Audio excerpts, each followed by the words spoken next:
The formatting online looks a little different. Sorry. So action item A9, consideration of the adoption of English language arts and disciplinary literacy standards. Good And who will be afternoon. speaking? Good afternoon. Thank you. Stacy Smith, Assistant Commissioner. And in no way could I stand up here without this lady next to me. This is Sherry Thorne. She is our English Language Arts Specialist within Curriculum Instruction, and she has been the lead on the revision of the Arkansas literacy standards. So we have uploaded for you the new ELA standards that we're asking for you to adopt, but I just wanted to make sure that and tell you all the work that went into this. The same with math that you previously adopted.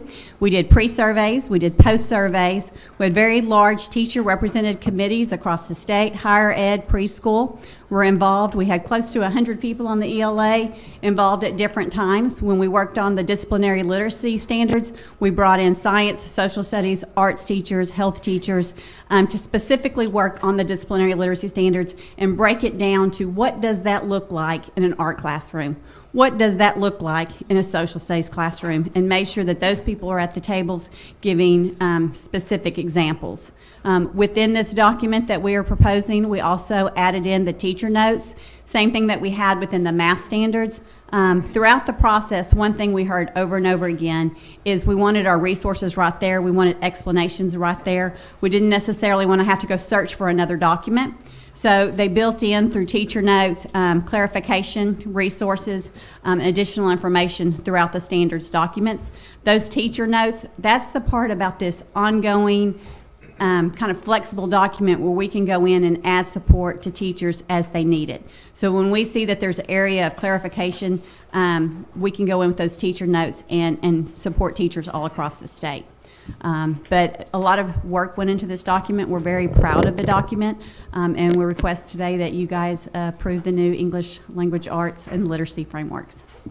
Thank you so much, Ms. Smith. Any questions or comments from my colleagues on the board? Yes, Dr. Barth. Apologies. Yes, So, Dr. Barth. thank you, and I agree, it's really good work. Have disciplinary standards ever been approved before, or is this brand new? The disciplinary standards before were a part of the Common Core So they were state just standards. tied together. Got Yes. it. Okay. Thank you. Thank you, Ms. Dean.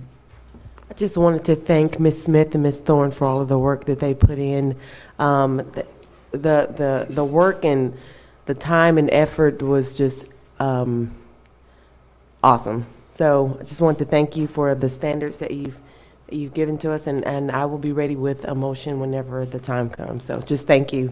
Thank and you, Ms. to all Dean. the teachers and everyone that put the time and effort into it. So. And just noting that Ms. Dean kind of had a front row seat at different times when did, she yes. came back and got to hear when we were trying to have a very transparent process.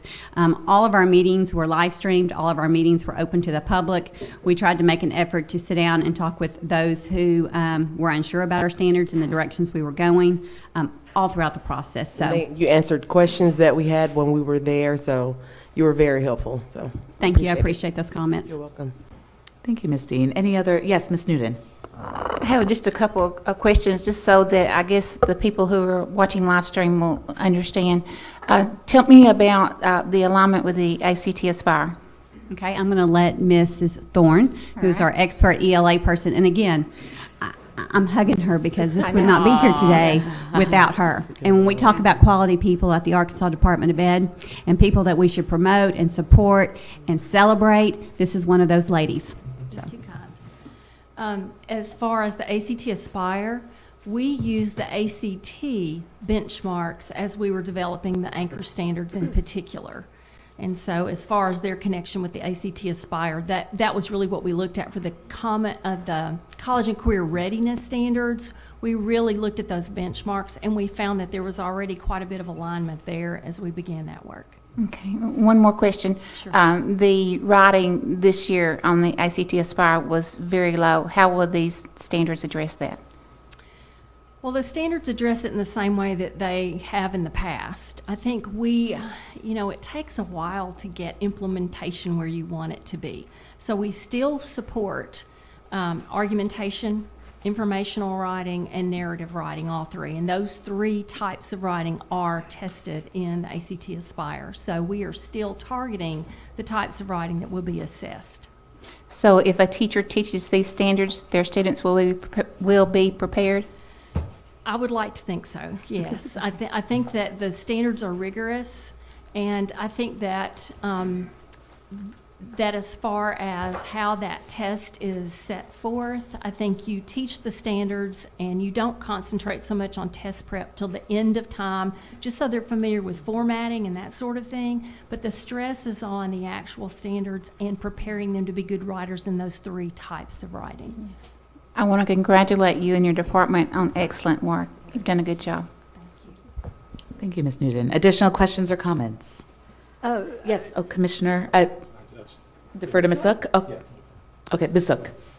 Okay, I was just thinking, along with the things that you have done, which I'm thrilled with, and the things that I heard Springdale talking about a couple of months ago, where they have lessons and curriculums developed for people to use all over the state.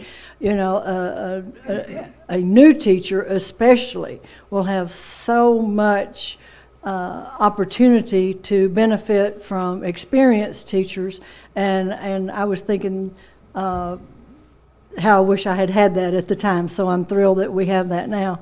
Another thing on the writing, one of the things that I've seen used that I find effective, and a teacher that thinks her writing scores when she gets them back will be really good, is having students write like a paragraph, to tell something in a paragraph, and then having the other students read it and say what they thought that paragraph actually said, and then the student who wrote it going, well, no, or why did you think that, or, you know, and then they learn about their commas and their punctuation and their phrasing and their syntax. So as I see good things out in the schools, I like to share them, because you never know if one person who influences 10 kids might actually try something that they hadn't thought of before. And you better be careful, because we might pull you on our professional development team.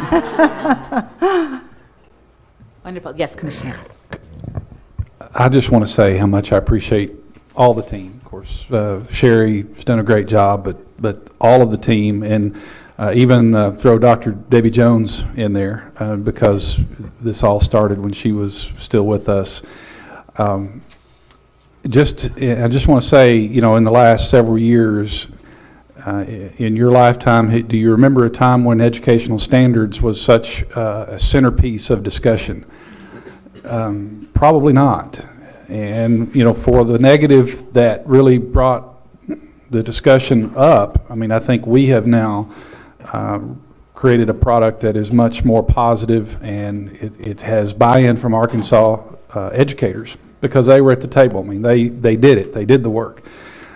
So as commissioner, I want to express my thanks to our team at ADE for leading this effort. To all those educators that were a part of this, for our higher ed partners that were a part of this, and for those folks outside stakeholders that came. You know, they monitored, they were there, they had opportunity to give feedback, a number of ways of feedback, surveys and live feedback, emails, you name it.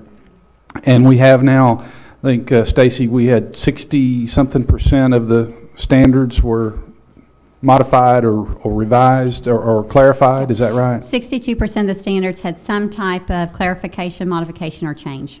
Okay.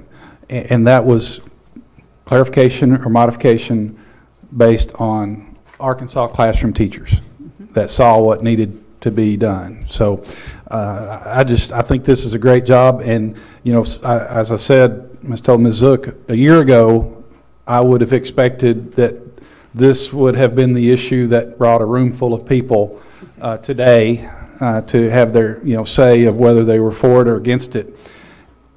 And you look and, you know, we don't have that. So I don't think that means it's less important. I think that means we did a good job of getting everyone's input along the way. So just, anyway, I want to express my thanks again to everyone involved in this process. And another step from adequacy to excellence.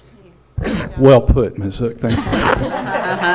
One thing I want to clarify when we're asking you to make this motion today is that the standards would go into For school districts who want to begin early implementation of these standards, this would begin for them in August. But all school districts will be required to follow these standards by the following school year. Okay. And that's a practice we've put in place with the last 3 standards I believe we've brought to you. Time is Thank you so important. much. Yes, Dr. Barth. Question. I agree, this process has been different than the previous standards. But I don't, I think when, I wasn't on the board when those were voted on, but I don't think anybody would have expected the backlash that grew on those standards. And I think we all know that the communication strategy around those standards had real problems, the lack of communication. Are we thinking about communication around these standards, both these and the math standards, so that we can kind of, be smarter about staying in touch with folks in the years ahead? Absolutely. And really our communication plan for these standards, we started with communication when we talked about how are we going to take on this process. And it started with those pre-surveys. And that is also something that you'll see health and wellness standards are our next big thing that we're doing. We're starting with the pre-survey on the existing standards. We're starting with external review. So on the existing ones that we have right now, one thing that we did differently through this process is we involved all the different educational cooperatives. On the math, we also brought in the STEM centers. So their specialists that work directly with teachers were involved in the process. They were facilitators at tables leading discussions. That was huge as far as communication. So as we're rolling out these changes, they understand that we have these teacher notes that can be ongoing and flexible. And the idea that as we look at our own data, for example, in writing, when we start seeing what the trends are in our writing data, then we need to go back to our ELA standards and we need to look to make sure as we hypothesize what we think may be going on in Arkansas education in that area, is there an area that we need to clarify our support within our writing standards and bringing in our teachers and relooking at those standards? If it's something that can be simply enhanced through the teacher notes, then we would do that. If it's something that we feel like would need a change, then we would bring that back to the board and say, hey, this is something that we feel like we need to add to our standards. So it's that constant process of looking at our data, seeing where we are, looking for trends, not just 1 year, but looking for trends and making changes where necessary. Also, it needs to be pushing our professional development and what we're providing to teachers, and we need to be strategic and specific about that. Because teachers are the best advocates for Absolutely. communicating the importance of standards. They're the ones in those classrooms every day and making sure that they have a clear understanding of what the expectation is. Standards are what we expect all teachers to teach in their classrooms. It is not the ceiling. It is the base. That's wonderful. Any additional questions or comments from my colleagues? Otherwise, I think, Ms. Dean, we may be ready for a motion.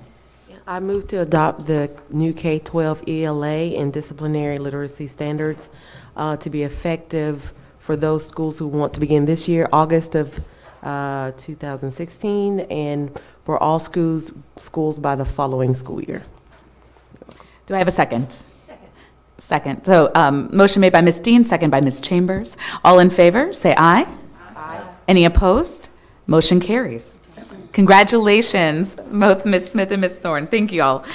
So, Ms. Smith, if you can stay up there for our next item as well. Now moving on to action item A10, consideration of embedded courses. We've also submitted our embedded courses for your approval. This is in,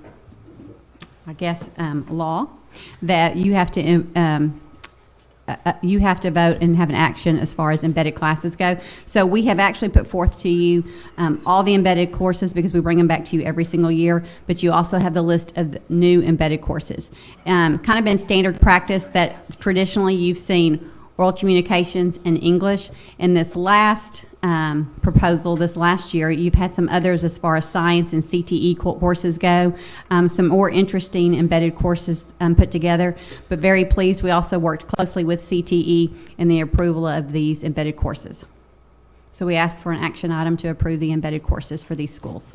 Thank you so much, Ms. Smith. Any questions? Yes, I saw Ms. Newton first.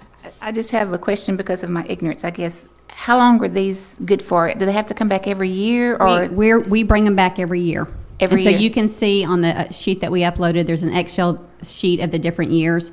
And so we're asking for the past ones to be approved. And we've contacted those districts to ask, are you still going to do this course this next year? And if so, we've left them on the list. So the approval would be for, even like the 2014, 15, and all the way back? Yes. Okay. When there is a standards change, okay, for example, with our math standards or ELA standards, they have to show that they're meeting the new standards. Okay. Okay? Perfect. Dr. Barth? Yeah, a couple of questions. First off, I used my cheat sheet and figured out what Keystone was. Very good. But my cheat sheet to my left. And my question is that embedded course being developed by virtual, or has that been developed at the school level? Because I think Keystone is a written course already, but the embedded course, they took the two courses and had to show to us how they were going to do both courses within one period, and that they had the right teachers or teacher who was appropriately licensed to teach both those courses. Okay. And so a course that was with CTE and our course, it was a joint effort at that point to work together. Okay. So Keystone is not a virtual course. It's a traditional. Yes, through Okay. CTE. Mhm. Okay. Okay. Mr. Oh, sorry, no. And That's fine. Continue. and so, okay. And I guess with that one, and then with the agricultural leadership and oral communication, we've approved a lot of English and oral communication over the years, but this is the first time I think we've seen agricultural leadership and oral communication, and then also the Keystone, which also does not have an obvious communications link. Can you talk through the comfort level of folks in the oral communication world with those embedded courses? Okay. When we're looking at combining an oral communications course, we're still looking for that course to have a teacher that is licensed to do oral communications, okay, or that they have a mentor of someone with oral communications built into that. So when you're looking at the Ag-Right leadership course, okay, there are points in there where those students are actually going out and making presentations on when they're competing. And so it's naturally kind of built in for that coursework for those students to practice their oral delivery within that course. So that was probably one of the more exciting courses as far as embedding that I saw, instead of it being through the traditional English language arts course. But in all courses, when you see oral comm, we're still making sure that there is a licensed teacher that is working with that course. A lot of times you see it in a mentorship, or the teacher's going in 2 days a week or 3 days a week, or they have split periods where they're working. So it's not just that the Ag-Right teacher now is responsible for oral communication. They're still a licensed teacher who's making sure that the frameworks for the course of oral comm are being taught. So are some of these actually team talk courses with two faculty Yeah. working together? Okay. Yes, absolutely. In fact, you see that frequently. Mr. Williamson? I mean, you may not know this, I'm a recovering banker. So I'm going to bite. You've got Financial literacy highlighted there or in bold. with math, right? Math, which I think is great. So- There's a lot of kids that don't understand checking account. Well, let's be frank. There's a lot of adults that don't understand checking accounts also. But I think this is critical to. So when they were looking at this course for approval, that was going to be considered a fourth math course. So therefore, it had to show math skills that were post-Algebra 2.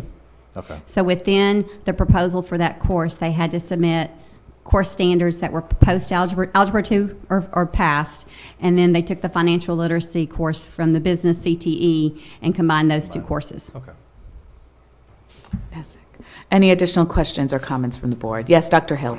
When we, and I'm just trying to wrap, when we started to do this, and just for future references, just from my coaching background with the NCAA in a number of core classes, so oral communication was was a core class, but now you've combined it to one class. They are still receiving their half credit for oral communications, and then they'll receive their credit for English also. So when we were saying it's an embedded course, they're receiving a half credit for oral comm and a full credit for English. Okay. For math and business, for financial literacy, they'll get those 2 credits. Okay? Any additional questions from the board? Otherwise, I'll entertain a motion. I move to approve this list of new and returning embedded courses. Do I have a second? Motion made by Dr. Barth, seconded by Ms. Newton. All in favor, say aye. Aye. Any opposed? Motion carries. Thank you so much, Ms. Smith. Thank you. Moving on now to action item A11, consideration of final approval, the AD rules governing how to meet the needs of children with dyslexia. Ms. Freno, you're recognized. Thank you, Madam Chair. Lori Freno, General Counsel, Arkansas Department of Education. As you said, I am here for action agenda item A11. The majority of the changes made to this rule from the last version are the result of our bringing these rules into compliance with Act 1268 of 2015. We drafted these rules, the governor's office approved them. This board, of course, put them out for public comment. We took them out, put them out for public comment. There's quite a robust public comment, both in hearing and otherwise. The governor's office approved them, but after public comment, we made some non-substantive changes in response to those public comments. The governor's office at this point has not finally approved all the subsequent changes, but requested that we just go ahead and present these to the board. And, if something should come up where the governor's office had a problem with them later, we could just bring them back, but I don't anticipate that. But in any event, at this point, we ask that the board give final approval to these rules pending legislative review and approval by the governor's office. Thank you, Ms. Freno. To my colleagues, any questions? Yes, Ms. Zook. I'll have several, since this is my field. First of all, I think part of the issue and why it's taken so long to get all this through is a part of learning theory called negative transfer. When something is in your head or you've learned it and it applied in one area, and then you make a shift, you're using some of the same terms but applying them to different things, then you get what we call negative transfer. Your old learning is not helping your new learning, it's getting in the way. So since dyslexia initially was under special education, it was a specific learning disability, and in the minds of many it still is. But over time, a lot of parents and some educators chose not to have it under the categories of special education. They wanted to pull dyslexia out. Part of that was because when you say special ed, a lot of people think developmentally delayed, blind, deaf, whatever, one of the others.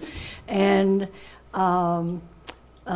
many people, I was not one of them, feel like this is a negative for the children. I think that children are pretty resilient and they hold up regardless.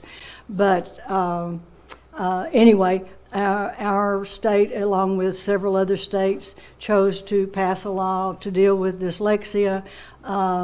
It was due in part to the fact that a lot of districts were not adequately or excellently serving the needs of the dyslexic children, and so therefore there was a need to put another bite into that. Unfortunately, the law as passed did not give ADE enforcement power, so they can have this rule, they can have these laws, they can be passed by the legislature, and ADE can do everything that they can to inform and educate, and I commend Kevin Beaumont and his crew and Vicki King. They've done everything within their human power to get this done. There are still districts who are dragging their feet, and there is no penalty under the law, and there's no enforcement by ADE to get it done. So here we are. You just have to hope at some point that people who are in our schools will take and do the spirit of the law, not just the letter of the law, because this benefits all children, just as the impassioned pleas yesterday for the Marshallese community, and we have others. All of that said, my questions to you, Laurie, are under 4.03, it says dibbles alone may be insufficient to determine the existence of dyslexia. I still believe that it should say dibbles alone is insufficient to determine the existence, because your following sentence pretty much emphasizes that, but maybe means it could be and it couldn't be, and in fact it isn't. Are you with me on that, where I am? I'm with you. And I Ms. don't Hook, know yes. if that would be considered a substantive change or not, because your sentence underneath it pretty well goes on to say that additional screening assessments will need to be administered to measure components that are not measured by dibbles. Yes, and Ms. Hook, I don't see an inconsistency, excuse me, in those two sections, because all the first sentence is saying is dibbles alone may indicate characteristics of a reading deficiency. That's correct. And that's correct.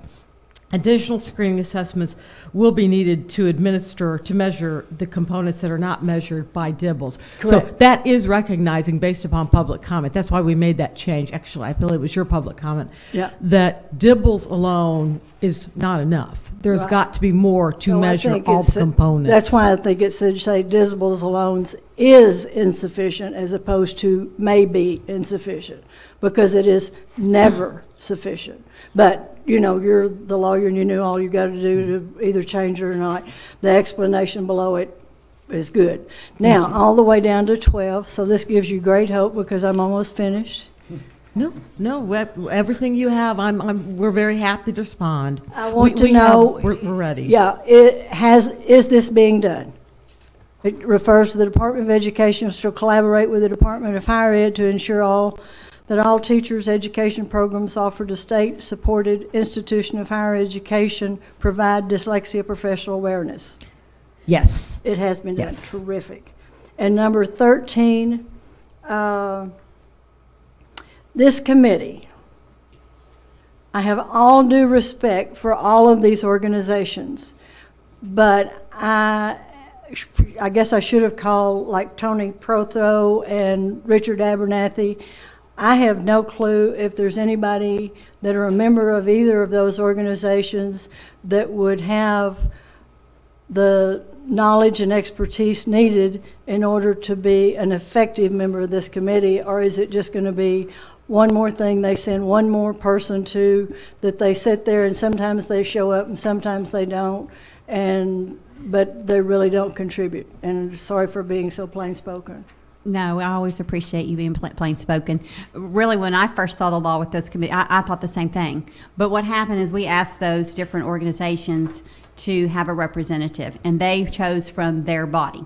So, for example, for AAEA, you had the Superintendent Delquery of Flippin, Oh, well. who represented. Good. So they chose people within Who's their now retired. He's now retired, but actually he's now over the Rural Educators Association, so I he's saw still that, very yeah. much active. So so they each selected someone that they felt had knowledge to be able to give input to that. So they took it seriously. Yes, and also within the Dyslexia Resource Guide, we tried to break down the components of DIBELS and give other suggestions of other assessments that could also be used in helping them determine indicators of dyslexia. Okay, thank you very much. Thank you, Madam Chairman. Thank you. Any additional questions? I just want to reinforce Ms. Zook's statement about the inequities in terms of implementation of this around the state. And it's a law that's supposed to close the gap on inequities, because we know some kids have access to being identified and others don't. And because of the lack of the teeth that I think would ensure more equity ultimately, I think that's a challenge, but it's the law that is, and you know, with time, hopefully, it will be the start to really taking a big step forward, and we will have more district. In fact, all the districts will be more like Flippin in terms of places that have really been assertive and aggressive on this. And just as an emphasis, this law originally to serve dyslexic children while under special ed was passed in '78 with full implementation supposed to be done in 1980. Now that's from the federal level. The state followed very closely behind that. So we're not talking about, gosh, people are just a couple of years behind here. I mean, this is embarrassing for those districts to continue to fail to serve the needs of these children or any child. But obviously, as you can see, I'm very passionate about these children. Well, and we're very passionate about children reading. We know that if students not reading by the end of third grade, their chances of reading diminish, basically. And so what we are seeing is we have seen an increase of students that have been reported or identified by districts who are being served directly with a dyslexia program.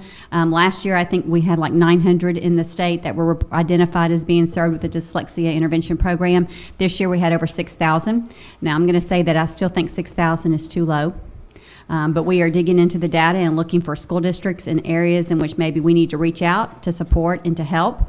We also believe that not all school districts are identifying their students correctly still, because there was a change in the manner in which they reported last year in eSchool, and because of a change in the law, we changed how they identified this year. So we still believe that there is a disconnect there. Also, within our own agency at ADE and our literacy specialist, they are all working closely with Vicki King and have set through multiple days of training about, I know you're a literacy specialist, but let's talk about dyslexia. Let's talk about the things that maybe you're unaware of, and starting that education there so that that is trickling out into all of our cooperatives who are leading our professional development in early reading. So it is something that we take very serious, and like you, we want to see the needle move for kids, especially in K-1-2 in this area. And then even for our older students who have fallen through the crack, we have got to make sure we've got the right people there who can support and assist so that they also can be successful. So thank you for your comments about this, and please know that we do take this serious. And we have built-in assurance statements that superintendents sign that their district is complying with the law. We also have the mechanism in which they report within their districts, their students that they are serving. We've reached out to our dyslexia specialists who are at the cooperatives, and we have encouraged them, please know who's in your district, what programs your districts have chosen, and if they don't have a program, you need to get in there. So we are trying to be, we're not trying to drag our feet on this, but we're really trying to make sure that it's being talked about.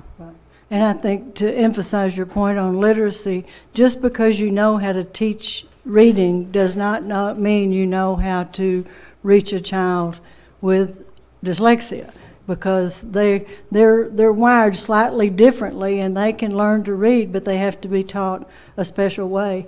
One of the ways I earned extra money when I worked at the Med Center was reading. I had two students who were in med school, and I read to them because they were so dyslexic that by the time they read the material, they were losing the comprehension. But if I read it to them, they would comprehend it and they could go in and take the test.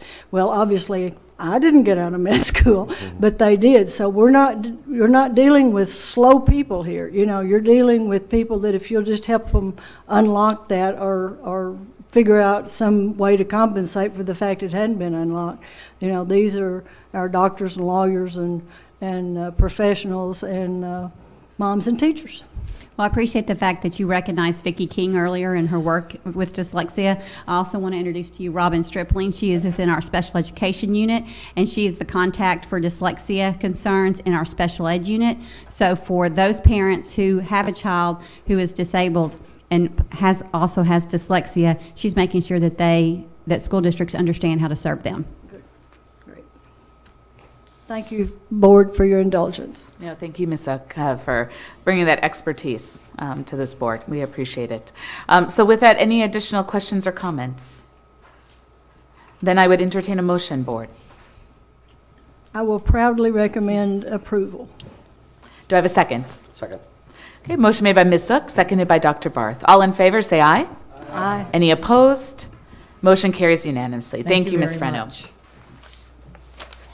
Moving on now to action item A 12, consideration for final approval of the AD rules governing the creation of school districts by detachment. Ms. Davis. Yes, good afternoon. These rules are the rules governing the creation of school districts by detachment. You previously approved these for public comment.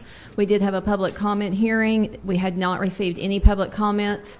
There were a few non-substantive, technical, grammatical kind of changes to the rule, making sure that dashes were inconsistent and things like that. But no other changes have been made, and they have been approved by the governor, and we do ask that you will grant final approval for these. Thank you, Ms. Davis. Any questions from the board? Move final approval. Okay. Do I have a second? Second. Motion made by Dr. Barth and seconded by Dr. Hill.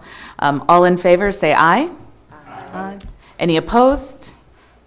Then motion carries. Thank you. Great, thank you. Moving on now to action item A13, consideration for final approval of the proposed AD rules governing Arkansas highly qualified teacher requirements. Ms. Davis? Yes. All right, these rules for the Arkansas highly qualified teacher requirements, like we've talked several times today, with the doing away with the federal guidelines, these are in place to ensure that, our teachers are highly qualified.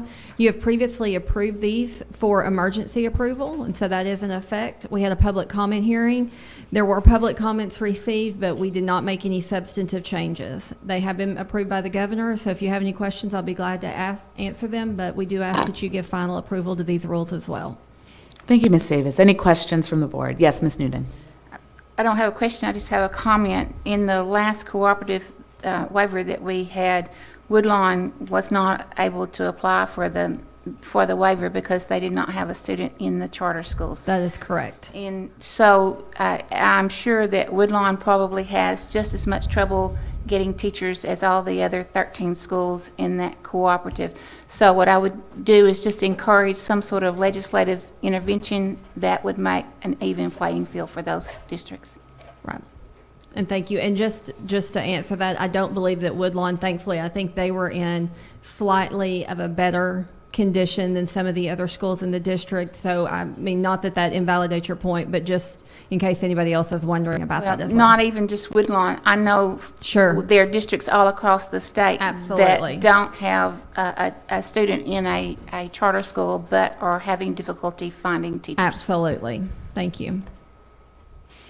Thank you. Yes, Ms. Chambers. I was curious what the nature of the comments were. Did they tend to come in a lot of different flavors, or were they of one specific interest?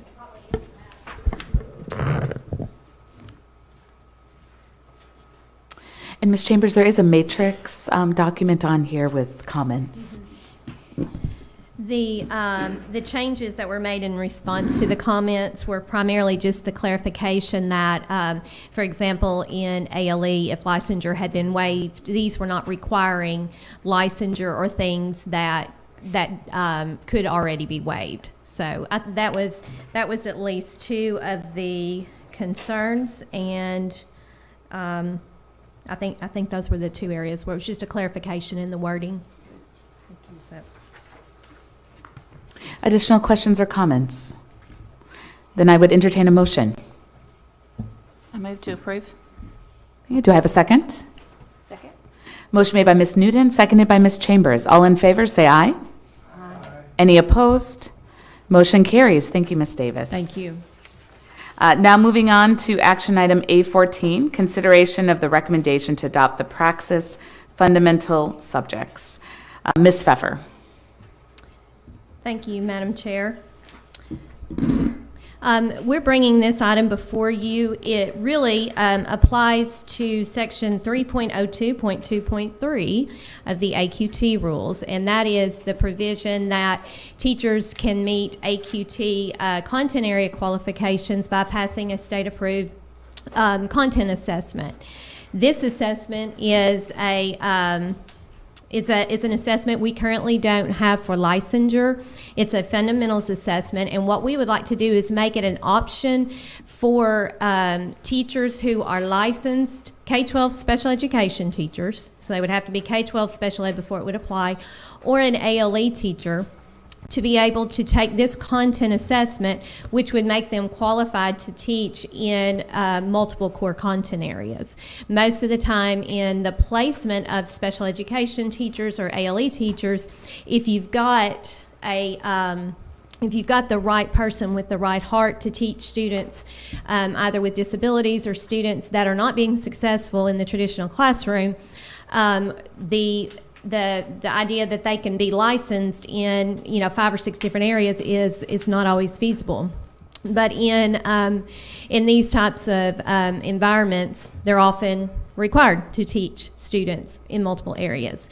So we have worked with the special education unit, with our alternative education unit, and would like to use this as an option for those 2 situations to as a way for them to be qualified in that area that they're assigned, giving school districts flexibility to use really good people for multiple ways to really serve the children that need them. So that you can see the score that is being recommended, and on on one of your pages, you can actually see how some states are using this assessment. Some states actually use this as part of their K-12 special education licensure for this very purpose. So it's providing that content area expertise demonstration for special education educators who can teach students throughout the school career. So I know that Ms. Stripling and Dr. Gardenhire are here if you want to ask them some specific questions about how this would apply to ALE or special ed. Yes, Ms. Sook. So they're already certified in special ed, and then they take this, They could. I mean, they could, but this isn't instead of. This would be if that special ed teacher was being placed in a core content area for which he or she would not be AQT already. Okay. So it's not going to even apply to all special ed teachers. It's in these circumstances where a school needs this special ed teacher to be able to do multiple things. So, but they're already a special ed licensed educator. Or on Okay. an ALP. Okay. Thank you. Additional questions or comments from the board? Then I would entertain a motion. So moved. Okay. And that would be to approve the recommendation to adopt the Praxis fundamental subjects. Is that correct, Dr. Park? Wonderful. And a second? Second. So motion made by Mr. Black and seconded by Ms. Chambers. All in favor, say aye. Aye. Any opposed? Motion carries. Thank you so much, Ms. Pfeffer. Now moving on to action item A15, recommendations for school classified in academic distress. Dr. Wild, you're recognized. Yes. Richard Wild, Program Manager for School Improvement Unit. As the board will recall, in April, a set of schools were classified in academic distress. As statute requires, ADE appointed a team of educators to do an on-site review.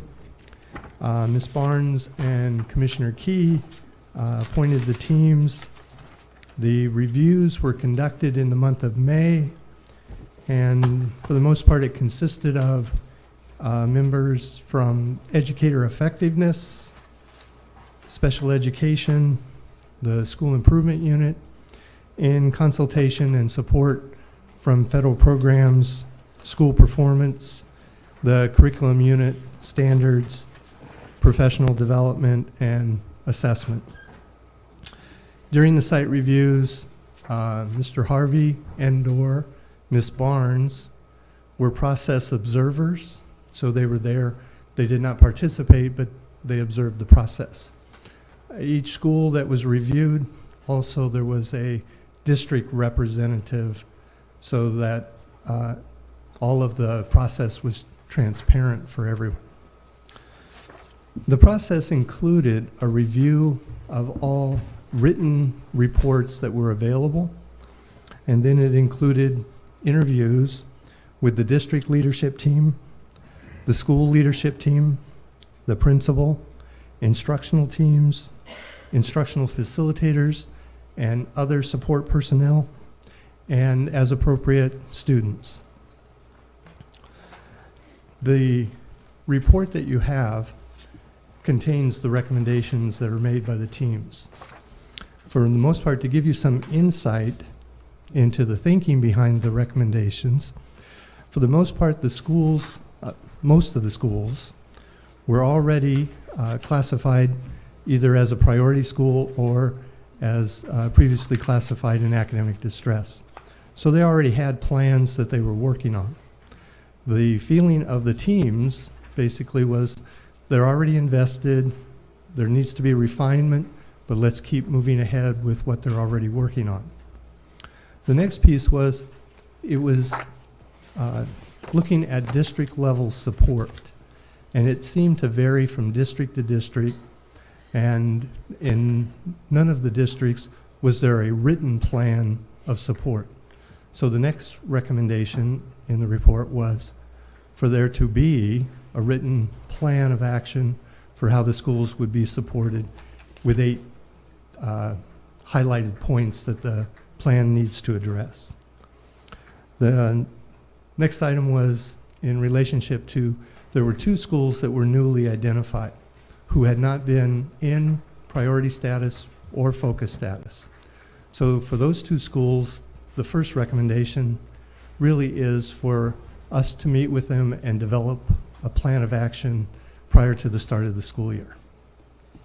The last recommendation was that to engage the school boards more, that ultimately they are the first line of leadership in the district, and also by engaging them more, it also becomes more transparent to the community and permits open public comment, open public discussion. So the next recommendation, or the 4th recommendation, primarily was that there be a plan of action for every quarter, there to be a report to the board for those schools that were in academic distress. The school districts have all been contacted, and the recommendations have been reviewed with each district. For the most part, I think there is agreement that these are reasonable recommendations and fairly good support from the field. We're requesting that the state board approve the recommendations with the knowledge that these will become binding upon the school districts once approved. Thank you so much, Dr. Wild. Questions from my colleagues? Dr. Barlow. So are we going to deal with the reporting schedule separate? Yes. Okay, thanks. Additional questions? Ms. Zook. You weren't here yesterday to hear us compliment the report that you put together, and I do commend you for that and your team. And only thing I would have to say is, for those on the academic distress committee, which at this point I have Ms. Dean, Mr. Williamson, Ms. Newton, and Ms. Abels, if she chooses to. Were there others that wanted to serve that I may not be aware? I would like to serve, Ms. Zook. Okay. And, I mean, that's not up to me, you're the one that appointed them. Yes, so I think technically I'm ex officio, but just if you could put me down, I would appreciate it. What I'd like for you to do is print this off, so you'll have it, and then we can use it as, along with the 45-day reports, and then we can stay on target. Then the team reporting to us, the schools coming before us, and we will all be on the same page, and it'll save us from, what we call bird walking, and taking off in different directions and not staying focused. So I would ask, and thank you very much for joining. And thank you for your leadership on that. Now, Dr. Wild, do you need a motion from us in regards to your reports? Or Yes, we're requesting approval of the report and adoption of the recommendations. okay. And then you do want us to handle that separately from the proposed reporting schedule? Yes, okay. Yes. That's the desire. Before you vote, can I? Yes, of course, Dr. please. Wild, could you briefly describe what's different this year than in previous years? In terms of In terms of schedule? ADE, the cross-functional, the work that we're trying to make sure that we get, everybody on board that needs to be on board as you we help referring these to- districts. And if you're referring to just in the process, if you notice there were more units involved, more collaboration with all of ADE as opposed to it predominantly being a school improvement unit function. And so from that standpoint, we are trying to be within our own department as ADE, trying to break down the silos, and we're also crosswalking our different rubrics and our different processes to get one language going to the school districts. And we're attempting to help everybody understand how all of the processes are really integrated together as opposed to different functions and siloed efforts. Is that? Yes, thank you.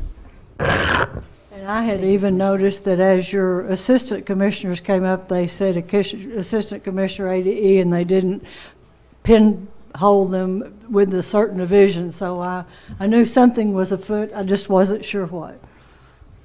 And now that every unit in ADE has hired somebody from school improvement, we No well, hard feelings those there, could be right? moles, you know. You could be the most knowledgeable person in the building. As a gardener, I thought, and Dr. Gardenhire, who is a fellow gardener, was here earlier, but cross-pollination has very positive benefits, so we think that works well in organizations too. Well, thank you so much, Dr. Wild. Do I have a motion then in regards to the reports and recommendations for academic distress? Move to approve the report and the new recommendations for scheduling. Do I have a second? Not the schedule, right? Not the schedule. I'm sorry, no. not the schedule. No, not the schedule. That'll be handled That's separately. next. Sorry, excuse me. I'll second the. Okay. Motion made by Ms. Dean, seconded by Dr. Barth. All in favor, say aye. Aye. Any opposed? Motion carries unanimously. Dr. Wild, yes, if you'll please walk us through the reporting schedule, proposed reporting schedule. And this is proposed, as you're aware, last year it was not set at the beginning of the year. We were, for the most part, informing schools the month in advance. So what we'd like to do is set a schedule for the entire year and make everybody aware of the dates that they would be before the state board or before the subcommittee, and have that known from the beginning of the year. So this is our proposed schedule for the year, with the different schools coming at different times, or different districts and their schools coming at different times. Is this the proposed schedule for them to come before the full board or before academic distress committee? It's for 4 districts, it's when they would come before the full board. For the remaining of the districts, it's when they would come before the subcommittee. So there's 2 sections, Ms. There's two The sections. top is reference to the state board, and the bottom is just to the academic distress committee.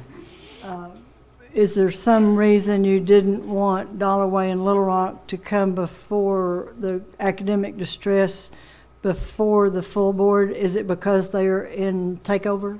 Yes. Okay, good, then I'm assuming correctly.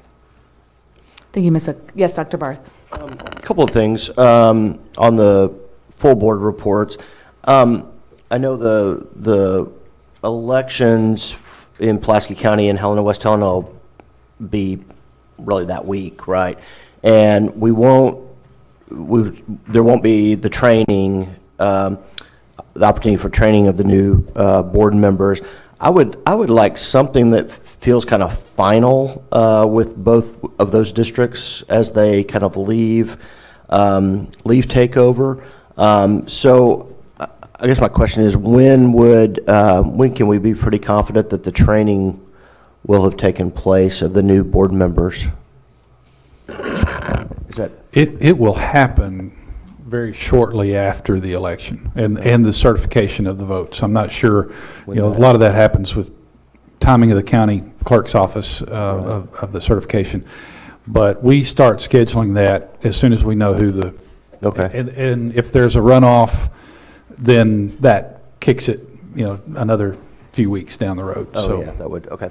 So I guess, a question, I mean, on those last two, Pulaski County and Helena, West Helena, do we really need one in November, since it really will be election week for them? I mean, would it make sense to just have a final report that is kind of after the training has occurred, so we can just kind of say, you know, they're on their way or whatever? It was just a question. Do we need, or we could wait till February. We could do 2 quarterly reports. We could do November and February, but that feels like a big gap. yeah, you know, when they leave takeover status, then they revert to the special committee, and they're included down at the bottom. Right. To be determined, because, you know, they will still have schools in academic distress. So really, the focus changes from, you know, the broader board to the narrow academic distress because of the few schools they have. So Gotcha. we can kind of provide a wrap up that's part academic distress, part fiscal, just kind of a you know, final, you know, here they go, but then they'll still be start moving subject into a to the subcommittee. So Okay. Then I don't even know that we need a quarterly report from them on November 10th. I mean, they really will be on the verge of being on their own, right? There's a runoff. They'll let's- already be yeah. on an election like the 8th. Yeah. Yeah. Anyway, I would like just something kind of summative with those, you know, for us to be confident that they've gotten the training, that, you know, the board is kind of ready for action. That would be, so I don't know what the magic date is on that. November 10th actually feels too early because they would have just been elected the week, 2 days before. So that feels kind of a little early. So with the December meeting? I'm That's wondering, what I was, I'm wondering if we December might just 9th. have a Yeah. December report for Pulaski County and Helena, West Helena. And would that be, I think it's December 8th is December 8th. Is the board The meeting? board meeting and the academic distress is the Right. 9th, the Friday meeting. And that's got Pine Bluff, Forest City, and Blytheville, so that'd be a lot if they just did academic. But if they came to the full board, then it Right. could be handled during the regular. Exactly. Yeah, and then it could be handled Thursday, yeah. And I would expect they would be fairly brief reports. And it's fiscal anyway right. on those. Right. My other question on the quarterly, on the state board reports, with Little Rock and Dollarway, I understand that we can't take action on an item unless it's placed on the agenda, but it feels sometimes like a little disconnect. So let's say we needed, I'm just using the example because it's fresh, you know, appoint the community advisory board. We need to do that as an action item, but then we got a report later. And so I'm wondering if it makes sense to put those on the action agenda. So if there is any subsequent action associated with those districts that we need to take, that we might just have them together. You see what it feels in some ways, you know, we're asked to do action and then I guess we could do it the next month, but it's then it starts to defeat one of the goals here, which is to free these folks up not to have to come every month. So I'm wondering if we could put them on the action agenda for their reports, and then that would leave the space, because I think it would be good for us to actually take action that we have as a board receive their reports, but that would also, if there was some action related to that district that needed to take, we would have already gotten a report that's associated with it. Am I making myself clear? Or is it? Yes, you are, but at the same time, I agree and see what you're saying. Yeah. At the same time, since Mr. Key is their board and we take action, it would seem to me if they came with their reports and then the commissioner as a result of his meeting with the superintendent, come to us and said, I'm going to need action taken on this that's beyond what a school board can do. I don't know. I don't know. I'm just thinking out loud. Right. That's fine. I think it's just, we just need to realize if we are going to take action, it's probably going to be the next month, which starts to undo, I mean, one of the goals here is not to have them here every month, and we may end up having them here more often, which is But fine. if it's reporting day and then it's Friday typically in the afternoon, then because a lot of these reports, or all these reports, are done by the principal, and one of the things they're wanting done is the principals and the district on the same page and working together, and we're thinking in terms of which months we bring them in, which is the most convenient for all the principals to come. And fortunately, with these two districts, they don't have to drive very far. But having them here and having it Friday afternoon, typically, it might be Friday morning, seems to, if you're needing help, the last thing you need is to be pulled out of your district on a Thursday. And so I don't know how we can resolve those two unless, can you pull an action item over to? No, okay. Well, let me suggest something to see if this might be workable, because if these are on, I mean, Little Rock's the only one that by you all's determination has been on the action agenda regularly. But if we move to quarterly and something happens, in November, and a discussion leads to you all wanting them on the December action agenda, Right. That's fine. then that would be no problem. Because that way, since they're going to have a CAB, and their school board's here every month, it seems to make sense that they have their reports, and if something comes up, then we put them on the action agenda rather than coming in every month, because as we've seen, we are being updated, but then we got the report that we had yesterday that said some of the very things that needed to be done. And I appreciated the fact that we also need to celebrate the wins, but at the same time, that wasn't helping us get to the meat of what needed to be done about the feeder patterns and those kind of things. So either that, or we need to give Mr. Poor, is it Mr. Doctor? Mr. A specific, we want you to report on this, this, and this, and not just have it be extemporaneous. Other thoughts? Well, go ahead. Ms. Chambers. Well, I was along the same line of thinking, and whether, to your point, Dr. Barth, so that we don't get caught where we aren't getting answers in any one month, and so we're having to ask them back, is there anything that we can do to be more, if maybe not formulaic, but intentional in what it is we're asking them to bring to us, so that we're getting the substance, so that time doesn't get away from us, and then we're frustrated with each other? Well, the 45-day reports are really specific, as you see from the ones we have. They really get down to the meat of what is going to have to be done and what is being done and progress they're making along with the testing.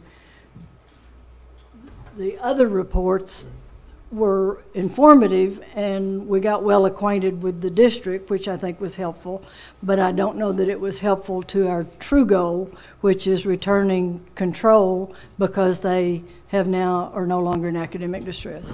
Well, and to that point, one of the things that seemed to be an opportunity for us in past conversations relative to community, I love this fourth recommendation, which is the local board, their participation, but it's making sure they understand where is the district relative to where it needs to be for local control to be returned. That seemed to be something that was not always obvious to the community, and making sure that's an outcome of this would be very helpful. Well, and I think that'll be especially helpful for the Blythells and the Pine Bluffs and those who have not been taken over, but that we continue to get reports that in at least one of those districts where part of the problem is maybe some of the board members' lack of training or overstepping or whatever. So if they are encouraged to come too because they are now a part of the report, then that would help us help them, because otherwise they're out there on their own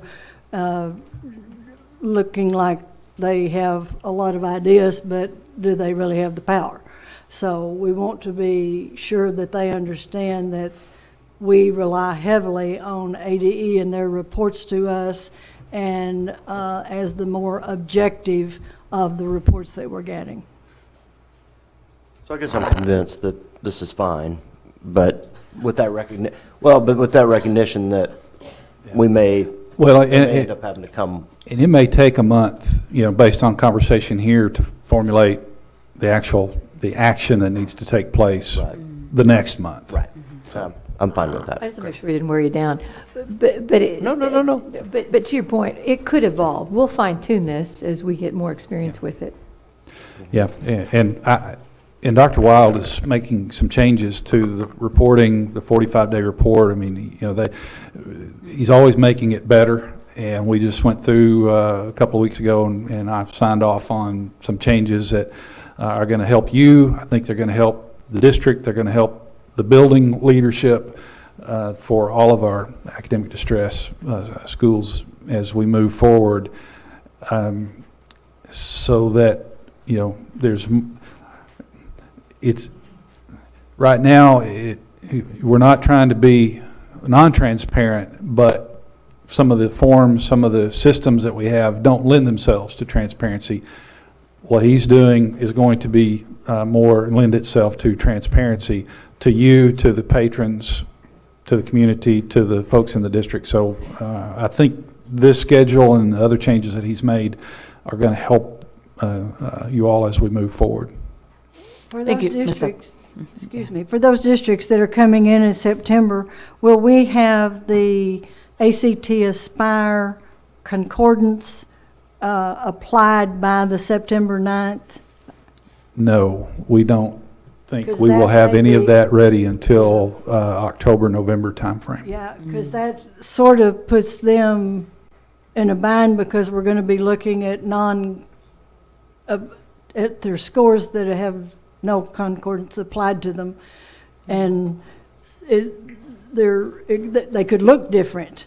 I don't know what their 3 years will look like, but it could be if they had a bad 12 and a really good 15, that, of course, they might be so happy that they came off that they wouldn't care.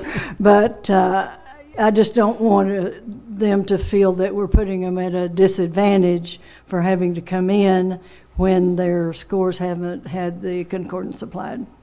What is everybody, Commissioner? Yeah, Dr. Wild, what do you think? I understand what you're saying on that, and this is just a schedule. And you see, the next dates are to be determined. I mean, we're not classifying any new academic distress districts because of the pause. But if we do find that their 3-year rolling numbers have improved, you can always have them come in the next month and maybe even have them come in up in a full board meeting and everybody cheer for them or something, Yeah, I mean, so this is just a review, a schedule for review. This isn't necessarily a schedule for action, because the action would have to be taken by the full board anyway. Yes. Yes, Ms. Noonan. Is there a reason Covenant Keepers only has one date down? It only has the January 13th date. It seems like, Ms. Barnes, help me, it seems like they're up for, didn't we just give them a year extension, or they had to come in, since they're a charter? I think we had requested biannual reports or something, is possible. If I remember, good afternoon, sorry. If I remember correctly, what we did with Covenant Keepers is they were already going to be coming back up. They are on the charter review schedule. When we reviewed them, we said that initially it was an option to do 2 years, to give them a chance to demonstrate the growth with their leadership. And then because they did have new leadership. The other part was we moved it to 3, simply because they were a middle school, and that was a request that was made. It was agreeable.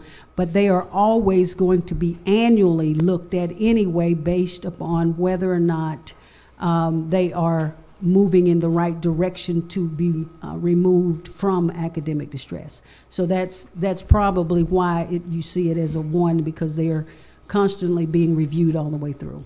Do you know when they're going to be reviewed by the charter panel? I didn't hear. No, ma'am, I do not right now. Sorry. Dr. Barth? Well, that was actually, That was she the asked my question as well. exact question. Okay, Yeah. wonderful. Any additional questions? Otherwise, I would welcome a motion. I move that we accept the proposed board reporting and academic subcommittee reporting dates for the 16-17 school year, with the understanding that if at any point anybody needs to do something differently, but this will be our general guide. If I could just ask a question there. My understanding was that Dr. Barth was asking for the 2 bottom dates there that say November 10th, right, for Pulaski County and Helena, West Helena, to be December 8th now. Would that not be a modification? Did I understand that correctly? Yeah. So it would be with the modification of Pulaski County. Not to put words in your mouth, Ms. Zook, but if aligned with that, then it would be with the modification that Pulaski County School District and Helena, West Helena School District would come before the full board on December 8th instead of November 11th as put in this draft. That's Okay. So motion made by Ms. Zook, seconded by Mr. Williamson. Are we good? Ms. Kaufman? Wonderful. All in favor, say aye. Aye. Any opposed? Motion carries unanimously. Thank you so much, Dr. Wild. And yes, Dr. Barth. Can I ask a question of the commissioner? So the training that the folks in the new school board members in Pulaski County and Helena, West Helena get, is it something beyond the normal training that new school board members would get to better understand the history of their districts and how they got to where they were, et cetera? That's a very good question. I'll give you the example from Lee County. We partnered with the School Boards Association. Mr. Talbert and I actually went to the training when Lee County, when they regained a board. And learning from that experience, we continue to refine the training that needs to happen. So it is the standard training with a little extra flavor added because of the special situation. And we have a team working on what we can do to make that better. And can they, we know that boards are limited in terms of team building retreats and things like that in some cases. I mean, I think oftentimes we see with those districts that are having some perpetual problems is that, they never build bonds of trust with each other as board members, which is something different than would normally happen in a training. Feels like these districts, they need the basics, they need... Another storm alert. No, Amber Alert this time. They need the normal training that folks get, new board members get. They need the history of their districts, but then they also need to figure out how they, as a group, can actually work together as a team. And I'm wondering if we might think about incorporating some of that team building into that training. The School Boards Association has a component of that. I mean, and this is being talked about. Certainly, Ford's talking about Leadership Academy. A number of entities are talking about the importance of that. And we're at the table when those conversations are taking place. It's, there's some discussion of maybe some looking at legislation that might help encourage more of that. But your point is well taken, and certainly our observations reflect the need for that, and we're going to try to do our best to see that happens. Will you or Dr. Weil make sure that Mr. Protho knows about this added piece in academic distress about school boards being... Yes, absolutely. Okay, thank you. Sure will. Thank you. Does that answer your question, Dr. Barth? Thank you so much. So now moving on to action item A16, our last action item for the day. Approval of cut scores for ACT Aspire. Ms. Allen. Thank you. Hope Allen, Director of Assessment for the Department of Ed. So I come before you today presenting, our ACT Aspire results were released last week, and we are seeking approval from the board to establish our cut scores. We are asking that we use the ACT Aspire established cut scores, and I'm going to go through a few slides to kind of give you some information about that. There was a scaling study done in 2013 that was fully online. The reason that's important is because 100% of our schools tested it online this year. So when we're looking at the established cut scores, those were established based on an online assessment given to students in 2013. They then did a vertical scale established from this study of those tests that were given, and then standard setting was conducted on those scores. That's a very standard procedure in large-scale assessment of how you establish your cut scores. I'm not going to go into great detail here, but there is a full 200-something page document, if you'd love to read it, that's linked there. The technical bulletin number 2 goes into all the ins and outs of that scaling study and how that was accomplished. So then we have the readiness benchmarks. They were empirically based on the ACT readiness benchmarks. So basically what ACT did was they started with their readiness benchmarks for the ACT, saying this is what a student in the 11th grade should be able to do to go on and be successful in a college, or score a C or better in the corresponding course in a college. And then they back mapped from there. So based on what an 11th grader is expected to do, what would a 10th grader, a 9th grader, and so on be expected to do. The way that ACT establishes their benchmarks is they do surveys of various teachers from across the nation and take input from teachers about what should a 4th grader be doing, what should a 5th grader be doing, and then that's how they establish their standards, a bit backwards from what we've always done, but completely statistically sound. Students scoring at or above the readiness benchmark are on target to meet the corresponding ACT college readiness benchmark in grade 11. So what we're saying is if a 3rd grader, if they score at the readiness level, we're not saying that they are college and career ready at that point, but what we are saying is that they are ready to move on to the next level of study, and that if they continue in this progress, that they should meet their readiness benchmarks on the ACT in grade 11. So there is that progression towards that final assessment. And then, again, like I said, the back mapping is used to create the standards that were used to write the assessment. So I've given you the scale scores that are considered the readiness levels for ACT Aspire. So in any reports that you've seen or anything that's been published so far, anytime that it says ready, then a student in that corresponding grade on that test scored at this particular level or above. And again, those are scale scores. So it's not the number of points. So based on those readiness benchmarks in reporting, we do have 4 categories for ACT Aspire. Those are exceeding, ready, close, and in need of support. And again, students in the ready category have met the ACT readiness benchmarks and are on target for 50% or higher likelihood of college course success by grade 11. So what I provided for you was just some preliminary data. We do have an entire report for you on the next agenda about the scores, where I've got lots of charts for you to look at and things like that. But this is just kind of our preliminary data. So when you're looking at this chart, when you look at the dark orange bar indicates the percentage of students that scored at or above the readiness benchmark in the state. Then the light orange bar indicates those students who were close, and the bar that you can barely see, the very, very light orange bar, are those who were in the in need of support category. So this just gives you a broad overview of how our students scored across the state in each of the categories. Also provided for you the ELA and the STEM scores. As we're moving to an era of looking at a broader picture of assessment, it's important for us to take a look at the ELA and STEM. Also, when we're thinking about AIPs, the establishment of using these cut scores will have implications on academic improvement plans for our schools, and we're requesting that we use the ELA score rather than trying to write 3 separate AIPs, one for reading, one for writing, and one for English. We're asking that we allow schools to use the ELA score, which is the average of those 3 scores together.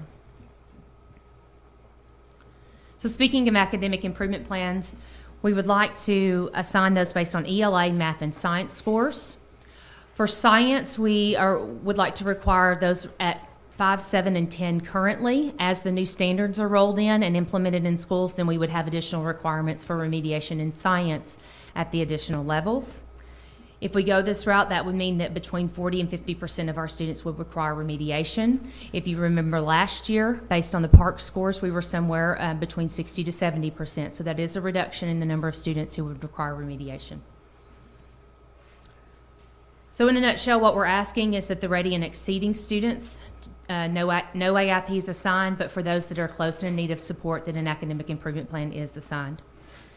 So what I'm asking from the board today is the approval to use the ACT established readiness benchmarks as our state readiness benchmarks, which would indicate that a student scoring at the ready or exceeding category has met the proficiency level for that particular grade, and that no remediation would be required the subsequent year. Thank you so much. Any questions from my colleagues? Yes, Dr. Barth. Thank you, Ms. Allen. Can we go back to the 5th slide? Sure. The one, the readiness level slide? Sorry. It's fine.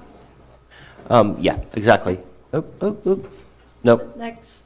One back. No, one forward. Sorry. Right there. Yes, sir. So the final bullet there, I'm just trying to put, so in the ready category, and this is for ACT Aspire, then they're on track to have a 50% or higher likelihood of course success, and course success is defined as a B? A C or higher. C or higher. So this worries me a bit, in that having a coin flip of whether you're going to be ready for college course success doesn't feel ready to me. I'm just worried about that, and I this does get back to of course the PARCC, the 5 categories for PARCC, and the decision that was made to kind of pick a line that was kind of more in sync with a higher likelihood of college course success, right? So obviously fine with the cut scores, but I'm a little worried about deeming readiness this, which feels doesn't make me confident that students are really going to be ready. 50% chance of making a C. That's 50% chance of making a C or higher. That does not give me great confidence of students' readiness. And I will need to check on the C or higher part. Okay. It may be B or higher. That would make me feel And better. I can check on that for you. I certainly agree. know I pulled that- that straight from the interpretive guide, Right. and based on what ACT publishes. I know ACT talks about it relative to ACT and 11th graders and the Cs and the Bs. I had not read anywhere where the ACT Aspire for a 10th grader predicted that, I know they said they're on track to score a 19 or 22 or 23, whatever the score is for the different subject areas. But I didn't know if they leapt all the way to predicting, because one of the things that troubled me about the ACT Aspire was it didn't say that this predicts how you'll do on the ACT. It just said, odds are, but they didn't say we're going to be more apt to do well on ACTs if we use this test and we use these measures. Am I correct? Correct. I mean, the ACT is not a predictor. Well, you do get a predictive score of what you potentially could score on the ACT. The reason that they say it's not a predictive is not the right word. The reason they say it's not basically the pre-test to the ACT is the construct of the test requires different elements as far as the open response and the writing that is not required on the ACT, and the types of items that are on there. So there is a correlation, and as far as the standards, there's the correlation there. Go ahead. Okay, so kind of going back and clarifying a little bit. So on the ACT right now, 11th grade ACT, benchmark readiness. So if a student meets the benchmark readiness score, ACT says they have a 50% chance of obtaining a B or higher in a college freshman course. So if you score the benchmark readiness score in math, Then in college algebra, you have a 50% chance or higher of scoring a B. You have a 75% chance or higher of scoring a C. And so then this is back mapped from there. Okay. So as we're saying, the readiness score for a third grader or a fourth grader, if they continue to make the progress that they make in that trend, then when they hit 11th grade, you have that 50% chance or higher of making the B, 75% chance or higher of making the C. Okay. That is more comforting than the 50% chance of C. Still a little worried. It feels, I think we certainly heard the concerns about the large percentages of AIPs this last year. I know y'all heard it more than probably we did. But and I'm fine moving it back somewhat, but I guess this we will consider this each year, right? In terms of where the AIP, what gets AIP or not, or is this a pretty much? We would ask setting it for that this would be set as we move forward, that we don't have to there's nothing that requires us to bring this every year, but that's something that we could ask legally. Okay. All right. Would it be helpful for just this first year, I wonder, since it is our first process, if in 1 year's time, not that make it an annual process, but just because this is our first time with this and the concordance and all of that, would there be concern? Would that be an impediment to you all in any way? I don't think that there would be an impediment to it. I think the main thing here is we're establishing the cut scores that ACT Aspire has set forth to determine whether or not students are ready. So if we were to come back next year and ask for this, we would probably be asking for the same thing, as far as maybe not the exact number, but we would be asking for the cut scores that ACT has put forth as these students are ready. So as far as if you wanted to do it for a year based on an actual number of a scale score, I don't see a problem with that. But if we came back next year, we would be asking to accept the levels that ACT Aspire has set forth. I Yes, think Ms. it'll be, Chambers, I yes. think it'll be interesting. Some of this you'll only know as you look at it over time. Absolutely. So being prepared to maybe look at a couple of years. I mean, if there's something materially wrong, we need to adjust and not stay the course. But when we were talking to some of the teachers this morning at the celebration, when I asked them, what's the one piece of guidance you'd give the board right now? The consistent answer was consistency, and just some things that they could count on. Well, and We all know that a junior who scores 19 or 22 or whatever the score is for their subject may or may not make those when they get there, and there may be somebody that scored a 14 that knocks it out of the park.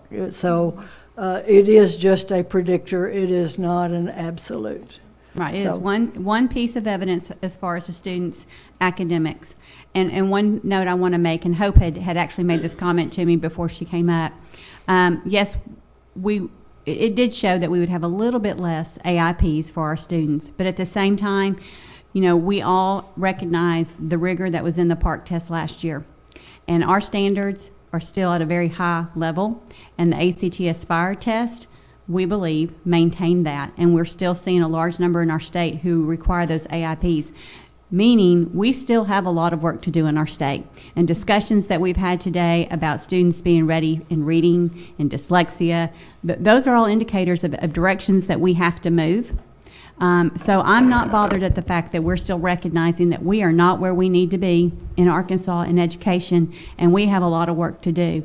And so I'm comfortable with these cut scores as they are, and I'm comfortable with us saying that we have a large group of students who still are going to need individualized academic improvement plans.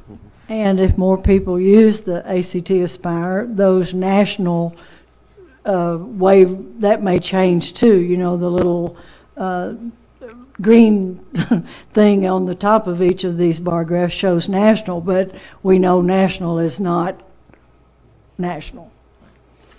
Thank you. Yes, Ms. Noonan. That was just one of the comments that I wanted to make, is that ready means the student is ready to go to the next set of standards, not necessarily they're ready to go into college, because the ACT Aspire only goes 3 through 10. And so that means that they have taken those standards and are ready to take on a new set of standards. And that's that's information that teachers can use. You know, if they're not ready to go on to that next grade level, then that teacher knows, hey, there's things that I need to work on. And if we've got 40 to 50% of our students that are not ready, then I have things in my classroom that I've got to work on and do differently. Well, and it wouldn't make any sense to okay, close.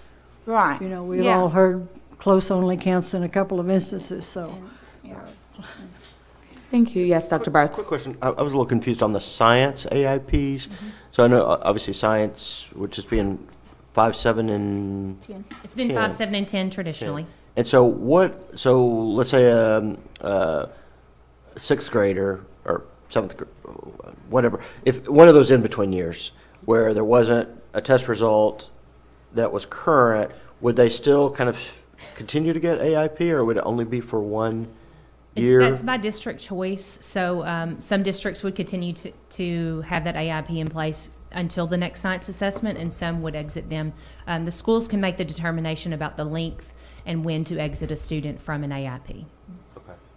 And it seems to me like, based on what Ms. Smith and I were talking about earlier, if we can get that reading scored up, then that math and science and writing are all going to go up. So, you know, if we focus and get people to read, then they get through with the math portion on time and with their science. And as my grandson says, well, you know, Graham, if you can read a graph, you can pass the ACT easily on the science part. But the reasoning is what he's not realizing what he's saying. So if we get that reading up, then all the rest of these will rise. Madam Chair, if I could Yes. remind the board too, what we're doing here is setting these levels for AIPs because it's compliance.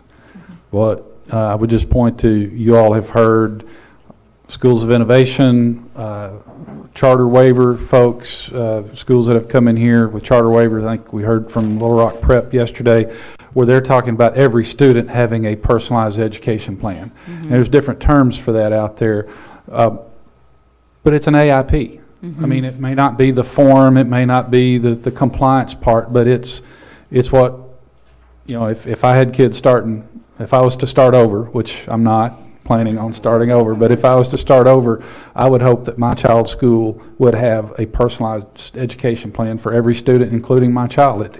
We've made it a negative, as some kind of a remedial thing, and it shouldn't be that way. We should strive for every student to have that individualized plan. So keep that in mind as we talk about setting these levels. We're doing this for compliance, but shooting for a day where every student has the opportunity to have a plan and a chart, or a course charted for them. The way we do AIPs, you get parents involved. I mean, I'm saying this, and Ms. Newton's sitting there and she's lived this. But, you know, it's what we want. Parents are involved, teachers are involved. I mean, it's the students are involved. It's all hands on deck approach. So this, you know, right now we're doing this because the law says we have to. We hope for a day where it's done because it's just the culture. Best for kids. And if you go to Southside School over by Batesville, those kids will show you their success plans is what they're called. And, you know, they have a goal, and here's where I am on the way to my success plan, and they can, as their interests and abilities grow and mature, then they can adjust their success plan. But it's another word for what we call AIPs. Thank you. Any final questions? Otherwise, I'll entertain a motion. I'll move to approve the cut scores and the AIP, what would I call that? The AIP Cut score needed. Recommendations. To assign an AIP. Second. Okay. Motion made by Dr. Barrs, seconded by Ms. Zook. All in favor, say aye. Aye. Any opposed? Motion carries unanimously. Thank you, Ms. Allen. With that concludes our action agenda. We still have our reporting agenda, although I will note for the board, it is a short, hopefully, reporting agenda. But knowing that, is it the pleasure of the board to take a slight break right now? I see some nods, or a break would be appreciated, or would folks want to just dive right into the reporting? Okay, yes, all right, I see. Thank you. I was trying to interpret if it was speaking in or yes. Okay, so we will take a brief break till 3:15. We'll reconvene. Thank you. She can leave. Oh, that's right. So that's right. That's right, because Out of here. She has to leave.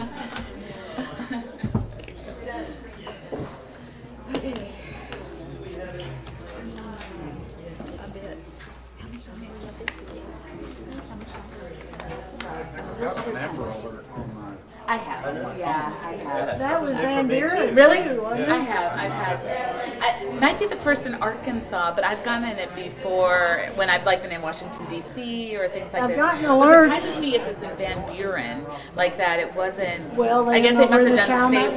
statewide. Well, yeah, and that's probably why they probably did such a broad statewide. It could be that was just picked up by Verizon, AT&T, you know. We hated that you did that. So what I had.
Everyone, thank you. So now we're moving on to the reporting agenda, beginning with my report as the chair report. And as I was checking with several with you all the break, two of the things under the jurisdiction of myself as chair is work sessions and committee assignments.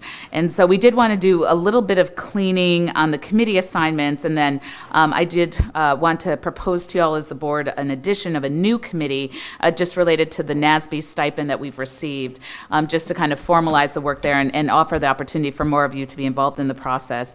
And then other than that, more than anything, I wanted to clean up the committee list. So just as a confirmation, the active committees that we currently have open before the state board, first and foremost, our academic distress committee. I won't repeat again, Ms. Zook was wonderful in reminding us who all is on that committee. And just to clarify, Ms. Zook will be the chair for this year of that committee. And we're grateful for everyone for their service. We still have open a science committee related to the science standards. Dr. Barth has currently been serving on that committee, and with our new board members, I didn't know It's really more of a liaison rather than a full-fledged committee, because it was a different NASB grant, and I think it really is kind of in its closing months, we hope. And so for any of our new board members that might have questions about that grant or would want to inquire with that process, then I strongly encourage you all to communicate with Dr. Barth. And Dr. Barth, we look forward to hearing from you and update with that as the months go on in this reporting section, and defer to you when that might be ready to close. The next committee that's currently open is the Dyslexia Committee, and as we were speaking with Ms. Zook today, now that we formally have rules and regulations out there, I am firmly proposing to the board that we close that committee, and obviously thank Ms. Zook and applaud her for getting us to this, and her role in getting us to this point as a board. Obviously, for any of you, could see not just her passion, but the expertise she brings to the table. And we greatly benefited for your focus on that. Are there any concerns with the board of us officially closing that? It's not a formal, this is more conversational, not an action item, but if there's no concerns, then we will close that. So Ms. Kaufman, for your purposes, can you kindly consider that committee closed?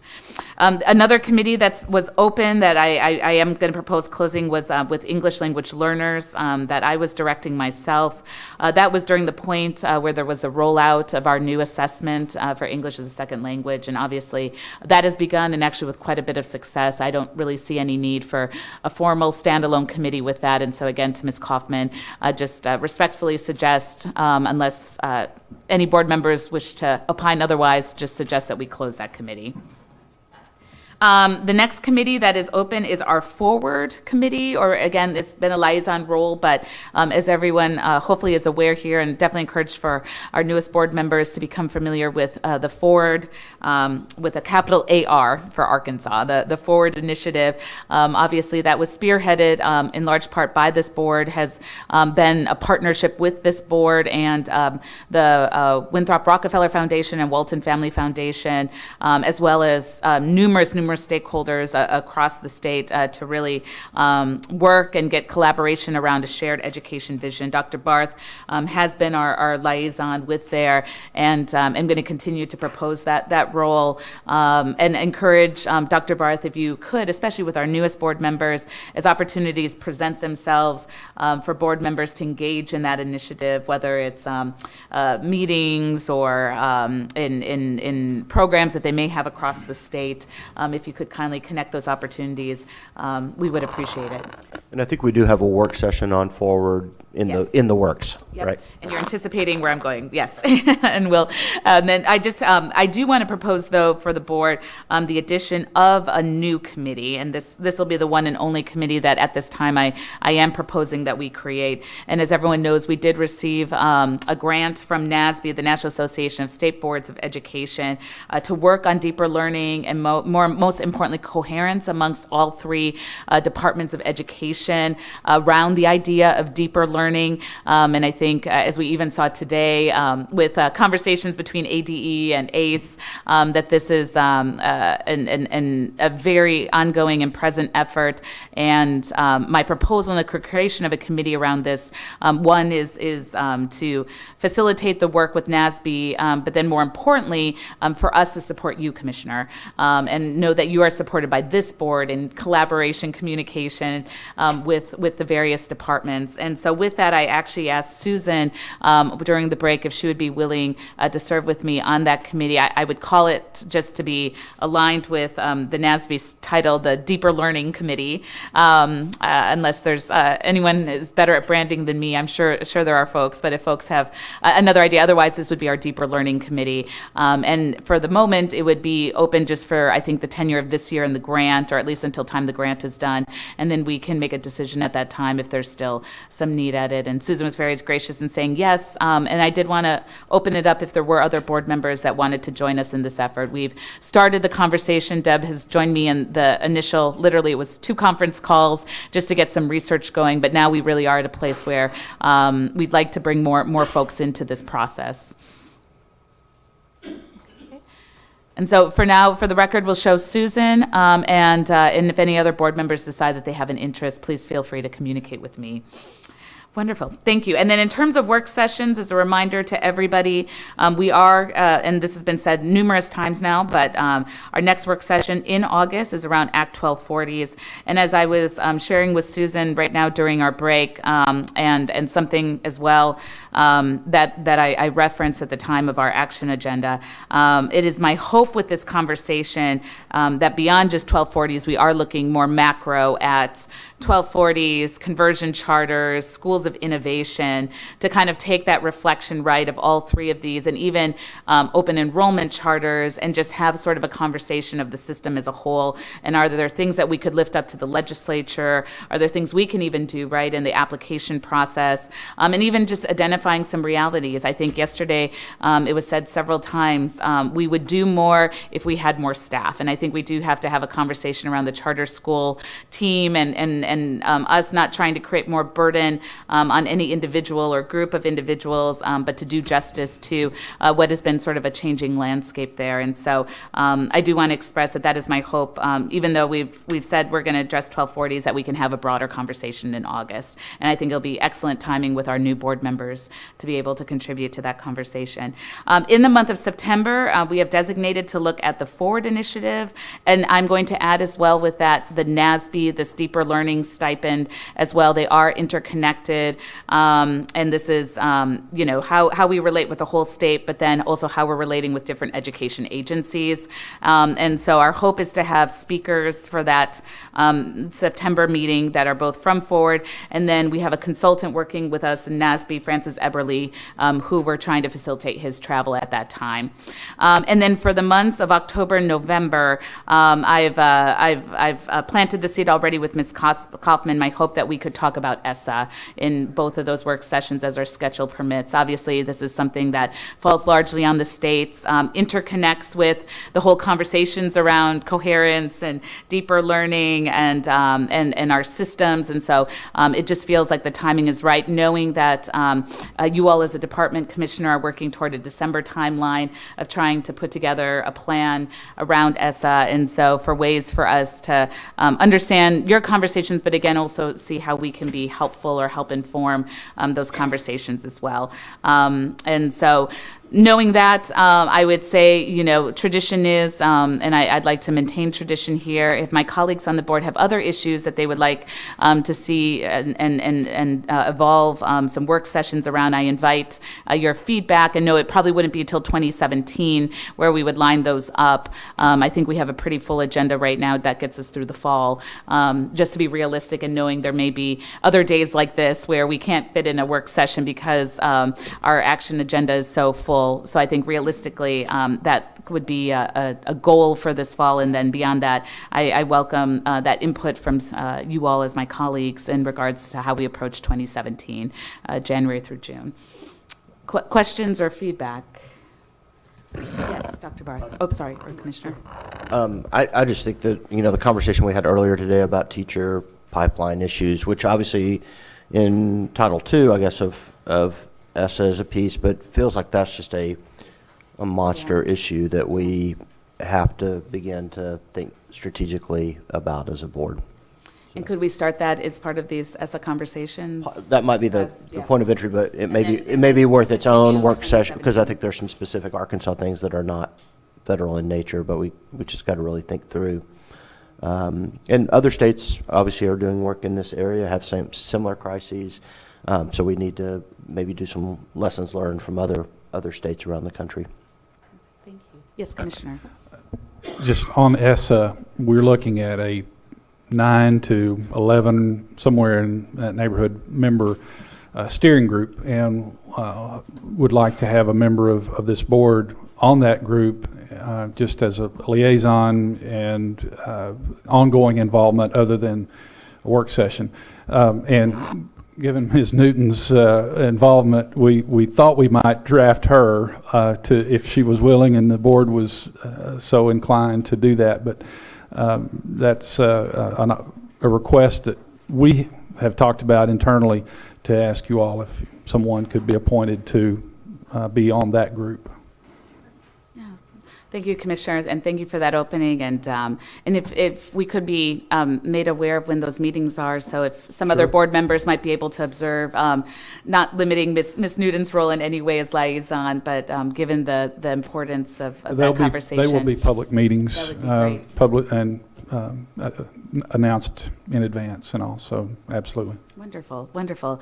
So so Deb, I guess I lied to you. That would be, I guess, another committee to, well, it's not so much a committee, I guess it's a liaison role, but if you could add that to the liaison roles, I guess maybe we want to call it committee/liaison assignments, and if you could kindly add Ms. Newton as the liaison on ESSA, we would appreciate it. And thank you for that offer, Commissioner, and thank you, Ms. Newton, for stepping up to that.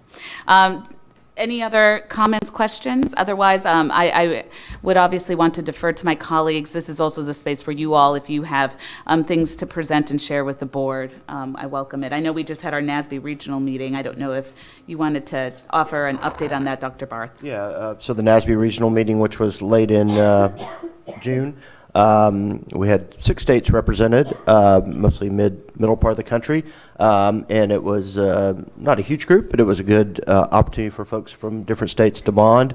I want to appreciate the commissioner coming and doing a presentation on distinctive things happening in Arkansas, and I think in particular the media coverage focused on ESSA, because a lot of our work the next day was on ESSA, and I think that was good in terms of letting the statewide readership know that this thing is real and really important. So I think it ended up having that public education piece as well, but it was very valuable to the folks who were involved in that. And it was of course, at the Little Rock Central High Visitor Center, which was particularly powerful to the folks who came, that they recognized the importance of where they were. Related to that, in the national, the annual meeting of NASB is coming up October 19th through the 22nd. It's in Kansas City, so it's a fairly easy trip for folks in this part of the country. And so I would really urge folks to consider putting that on your calendar. I think it's a great opportunity for us to have an easy trip to an annual meeting rather than having to go to one of the coasts. So obviously more details on that on the NASB website. If you do have travel that you need to arrange, Doug is the go-to person for talking about how to get to Kansas City. But of course, driving is also an option, especially in the northwest part of the state. So those are really my reports. Thank you, Dr. Barth. Do any of my other colleagues have reports? Yes, Ms. Newton. One comment. I don't know if the very last teacher that came in today, Candace Wilson, this morning, she was the one that, of our last Profiles in Leadership video, where she had mentored a young teacher, and I talked to her a little bit this morning, and she said their school district had so much success because of how they watched her mentor, her novice teacher, where they had one period a day where they co-taught that, and it made such a difference in that novice teacher's life, they were going to implement that for all of their novice teachers. And I hope, that people are listening, that would become an example for other schools around the state, to have one period a day where that novice teacher and that mentor could co-teach, and because it really, really made a difference in that teacher's life. That's wonderful. And I think that would help on, we're talking about the pipeline.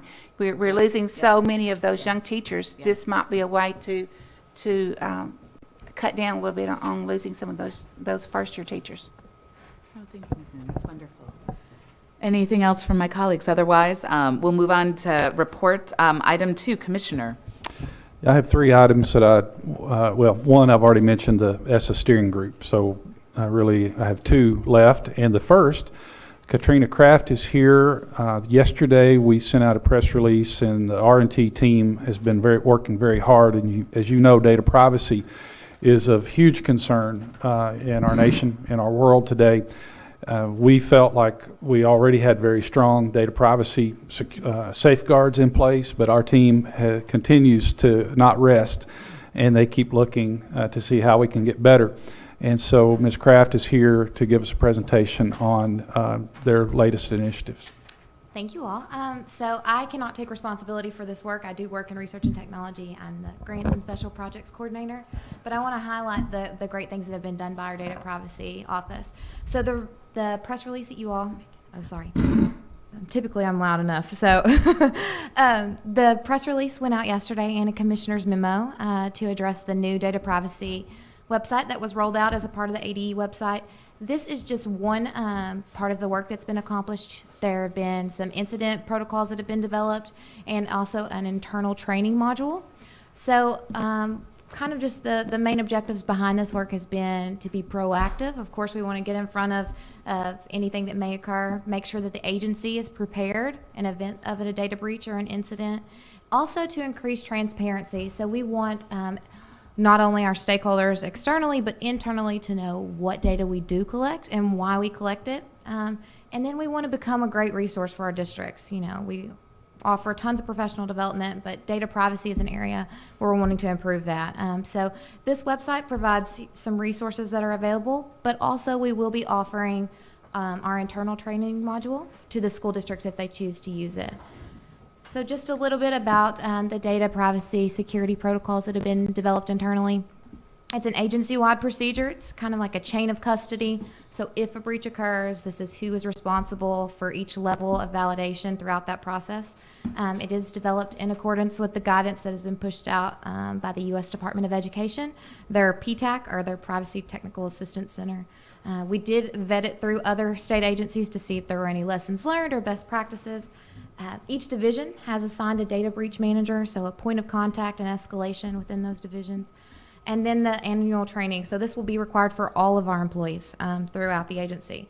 Where that will be required is currently available in our intranet. So the way that they submit time and leave through that same portal, this training module is now available. That's the link, but of course you'll have to access it via an ADE account currently. The training will require them to, of course, go through the module, and then there is a quiz. So it is only about a 15-minute training, but it does require a passing score. If they score a certain level on the exam, they can then print a certification, which will be an annual certification with an expiration date on it. So and then my final slide for you guys. It just highlights the different sections that are available on the data privacy website. Of course, the homepage is just a launch pad to connect with these other resources. And then we have guidance about the state and federal laws that currently govern data privacy, and then resources for our stakeholders. So not only our parents, what data do we have for your students, but then our districts as well. Questions? Thank you. All right, thank you all. Okay, no questions on that. The next item is the latest video in our Innovation Video Series, and this features Fountain Lake. And Ms. Friedman is queuing that up right now.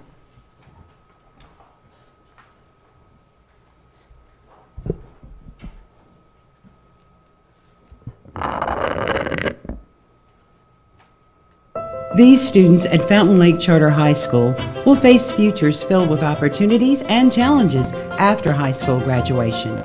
But the school's emphasis on project-based learning will give them the skills and experiences they will need to be successful on a college campus or in the workforce.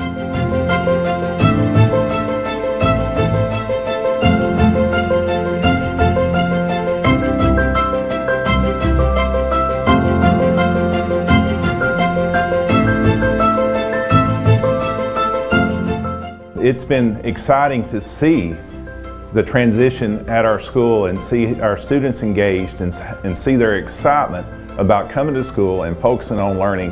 And the project-based initiative has been key to that. It's not just the frameworks that they're getting in the basic skills, but they're getting those soft skills, and that's going to help them be successful post-high school. It's not so much the sage on the stage with a teacher. It's really more, and it's very cliche, but more the guide on the side where the teacher comes along as a facilitator. Fountain Lake Charter High School is a district conversion charter school. Utilizing project-based learning, the curriculum gives students an academic foundation while challenging them to explore and solve real-world problems. Through partnerships with the National Park College in Hot Springs and Henderson State University in Arkadelphia, Fountain Lake students can gain college credits and industry-level certifications. I see my students change so much when it comes to organization skills, meeting deadlines. I teach integrated production technology. So my kids come in every day, they go right to work, and then I usually have to run them out of class at 2:40 when class is over. There's not really, you don't really see the difference, but you can feel the difference. Because you're not just, going class to class to class to class. I mean, you still are physically, but mentally you're like, okay, I get to do this in this class. I get to, make a presentation, or I get to do something cool and different hands-on. So I went from having a dream of being a small town mechanic basically, to somebody that can create and recreate buildings and engineer structures that are used every day. This summer brings to me the opportunities to actually explore the career path and how I'm actually going to use it and implement it in my future. Now, in the fall, I plan on attending SAU Magnolia to actually pursue my degree in Bachelor's of Engineering. The most important things I've learned from project-based learning is finding out what I want to learn.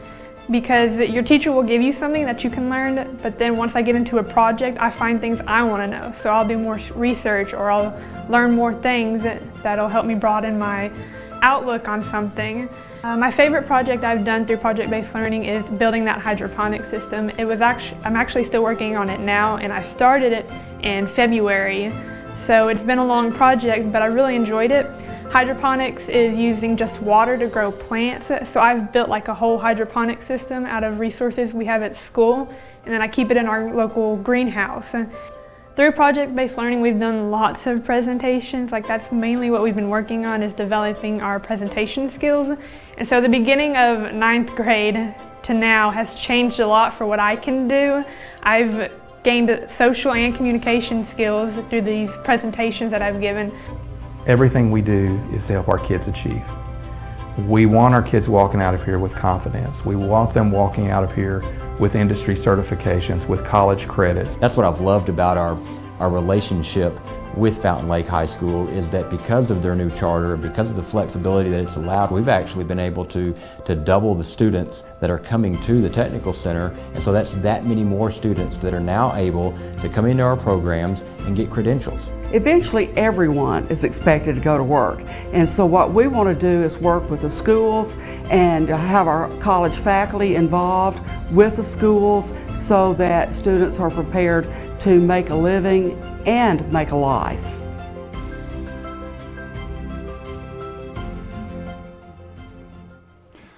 So, great work by our team, once again, featuring another one of our fine schools. And just, we're going to keep looking for those positive stories to tell about the great things that are happening public education in Arkansas. Thank you, Commissioner. And that concludes your report? Yes, it does. Thank you. Thank you so much, Commissioner.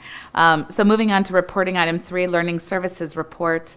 Ms. Smith and Ms. Allen.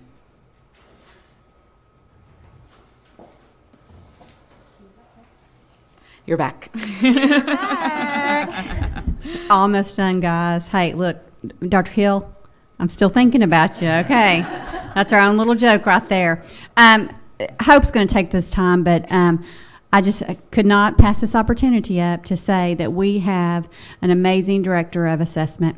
Dr. Gocher today received a text message from a TCC that basically said, Hope Allen is the best, don't let her leave. And she put together, under the last 15 days, has been under tremendous pressure to pull data, to put it together. And I want to thank her personally, because last month I said, would y'all like an ACT report this month? And you guys said, that'd be great if you can. And I said, Hope, do your magic. And so she did her magic the last 15 days. And so she's here to give you a big picture of where we are with ACT and ACT Aspire. Can't even talk. There you go. Thank you. Hello again. So provided you with our preliminary data. Just be aware that every piece of data that we show you today is preliminary, and schools do have the appeals process that they will go through before everything is final. So in year 1, just some numbers to highlight here. We did test over 1.4 million tests were given in the state of Arkansas online last year. We did go 100% online as far as districts were 100% online. The only students that tested on paper were those who needed accommodations, and we did have 2,500 students across the state who required 2,500 paper tests given. If you think that's about 5 tests per student, we had, put me on the spot, 500 or so students. I can do that math, hopefully. 500 students that tested on paper in our state. So that's a total of 292,000 students that we tested last year, and that's a huge accomplishment for our state to be fully online, to have minimal technology issues, and that's attributed to our schools. They really did a lot of work to be prepared for that and help get their students to that level.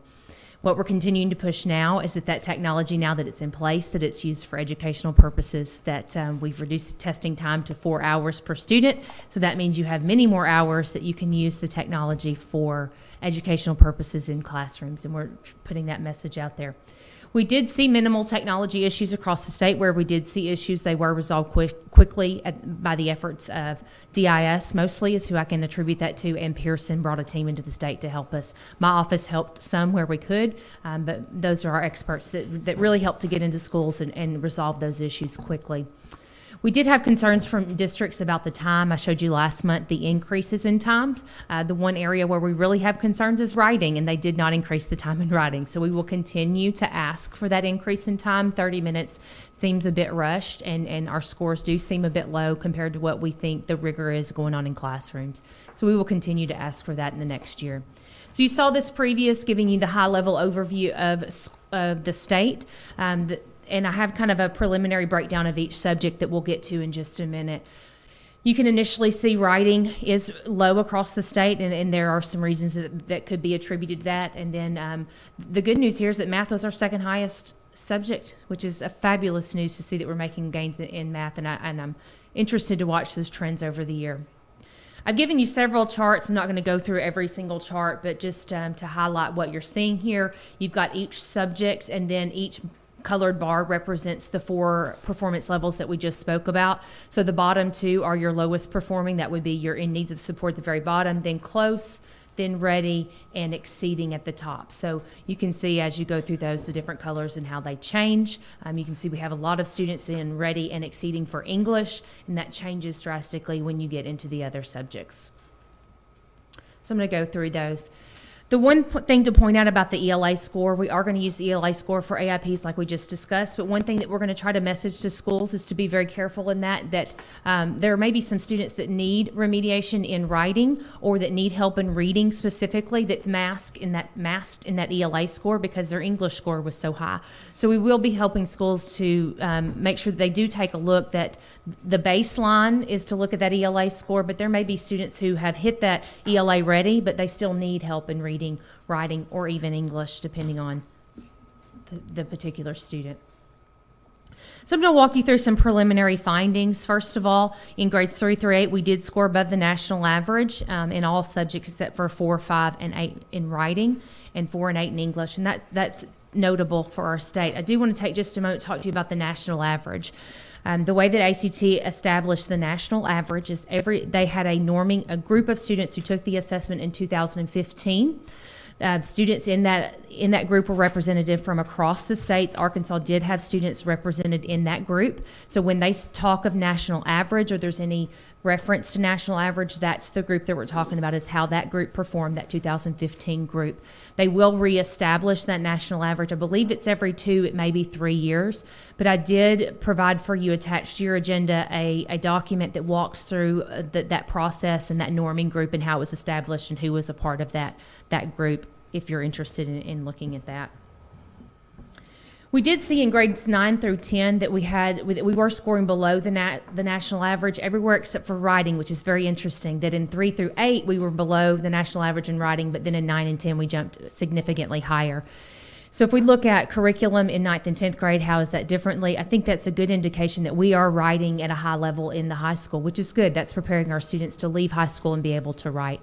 But we will continue to watch that and see what happens there. Again, we talked about the math scores previously, and one good shout out to our girls in the state. Females did outscore males in every area in our data, which is fabulous to see. There's a lot of stereotypical assumptions made that girls are going to score lower in math and science, and Arkansas students did not show that. So we'll, again, be interested to watch that over the coming years. So in writings, a few things to note about writing. There are 3 different types of writing that are assessed, and they're assessed at different grade levels. So for example, reflective narrative is in grades 3 and 6, whereas analytical expository is 7, 9, and 10. Those types of writings do require different types of responses. Some of them are at a deeper level. So we'll be interested to see if those, number one, if those types of writing stay at the grade levels they're at, or if ACT does some kind of spiraling. We have asked them to do spiraling for us. The reason we've asked that is because what we don't want is for our 3rd and 6th grade teachers to only teach reflective narrative. That's not what their standards say, and that's not best practice for the students. They need to have every type of writing taught every year so that they will make gains in all types of writing. We are going to get graded student responses this fall. That's one thing that we have worked very hardly with ACT Aspire to agree to release to us, and they finally have agreed to release. That's huge for our teachers. They'll see writing responses, they'll see the student response, and then how that was scored, so they can get a better idea of what is expected at a level 3, what is expected at a level 4, and that should help with eliciting that higher level of writing in the classrooms. For reading, we saw that 61% of our students scored below the readiness benchmark. The design of the Aspire does require students to read paired passages. So what that means is you have to have 2 passages and pull information from both passages to be able to correctly answer those responses. Also in the reading section of the assessment, they do have constructed response items. So they have to take those 2 passages and they have to pull from both in the assessment as well. It's something that can be worked on in all classrooms, not just the ELA classroom. Very well supported in a history classroom or in any other classroom where the students can read and just pull out information from 2 passages. So we're going to continue to help schools to see that that is a very integral part of every classroom, not just ELA and math, and that by supporting reading in all other classrooms, we can support our scores here as well. And other thing to point out on reading, it's authentic text in the assessment as well. So students have to be reading nonfiction texts in their classrooms, history-based text, or whatever classroom that they're in. For English, we did see our highest scores in English. The design of the assessment requires students basically to edit and revise in a particular passage. Maybe they're asked to put a sentence in the correct place. So there's some things there. We saw very high scores in 3 through 8, which indicates that we are working on those skills, which are integral skills to being able to write, that students are able to edit and to put sentences together. But we did see declines at the high school. Not sure why, but we'll look into that at the high school level. Science was our 3rd lowest. However, we did see for the first time science assessed at all grade levels this year for the state, which was huge for our state, and I think that's a very good direction that we're going in for science, that we did test all grade levels. And with testing all grade levels for the first time through grade 8, we were above the national average, which indicates that our students have been being taught science in those grade levels. One thing to note is that the Aspire assessment does have extended text on it, so it's critical that in our science classrooms we are reading our authentic text, pulling the information out, like Ms. Zook said, being able to read charts and graphs, being able to pull the information down. All the information is there in the test. The students just have to be able to pull it down and analyze it. And so that is a critical part of the new standards for science, and so I think it's very well supported there. And then lastly, in math, I put math last because I did want to highlight again that was our highest, second highest performing subject area, which is great for our state. But again, we are going to watch the trends and see what happens there in math. In the math test, students do have to respond to not only constructive response, selected response, which is like your multiple choice, but also the constructive response items, and we want to maintain those, having our students justify and explain their work. So that's our preliminary findings. I would be open to take any questions from you about the Aspire assessments or the scores or anything that you have. Thank you so much, Ms. Allen. Questions or comments from my colleagues? Ms. Newton? I just have one on the writing. Do you think the sixth grade was because of the kind of writing that they were asked to do is why it was so much higher than the grades surrounding it? That could be potentially why, yes. Anything else from my colleagues? Ms. Allen, thank you so much. Thank you. I appreciate your efforts. So to end off our reporting on priority schools, fourth quarter progress reports. I don't know if Dr. Wild's still here. Okay, there he is. Dr. Wild. Thought you'd gone away from me. Okay, the 45-day progress reports were in your packet. As part of the support and monitoring of priority schools, we asked them to submit for review to the state board on a quarterly basis. The fourth quarter reports we referred to as a summary or year-end summary report. A reminder, priority schools are those schools that on the state assessment over a 3-year trend have the lowest percent proficient, or in terms of the new test, ready. So ready and exceeding. For the most part, as you take a look at those reports, 2015-16 was the first year that we asked schools to report on similar data points. So prior to that, they had been reporting on a variety of things, so it was difficult to compare across schools. The schools, I think one of the things that reporting on common data points helped point out was that the priority schools are struggling with teacher attendance, that they are struggling with the number of referrals that are being written, and it's overwhelming a number of the administrators. There are so many, it consumes basically an inordinate amount of time from the assistant principals. And I think that it also identified that a large number of students are failing as they go through the school year. And for the most part, we in the priority schools seem to have an unsophisticated response to the data. We can see that kids are failing, but then we have a very surface level response to try to address it. And as we go into next school year, what the report becomes is our baseline data. So this was our first year of implementation. So we will use this information, or this year's information, to differentiate our support to the schools.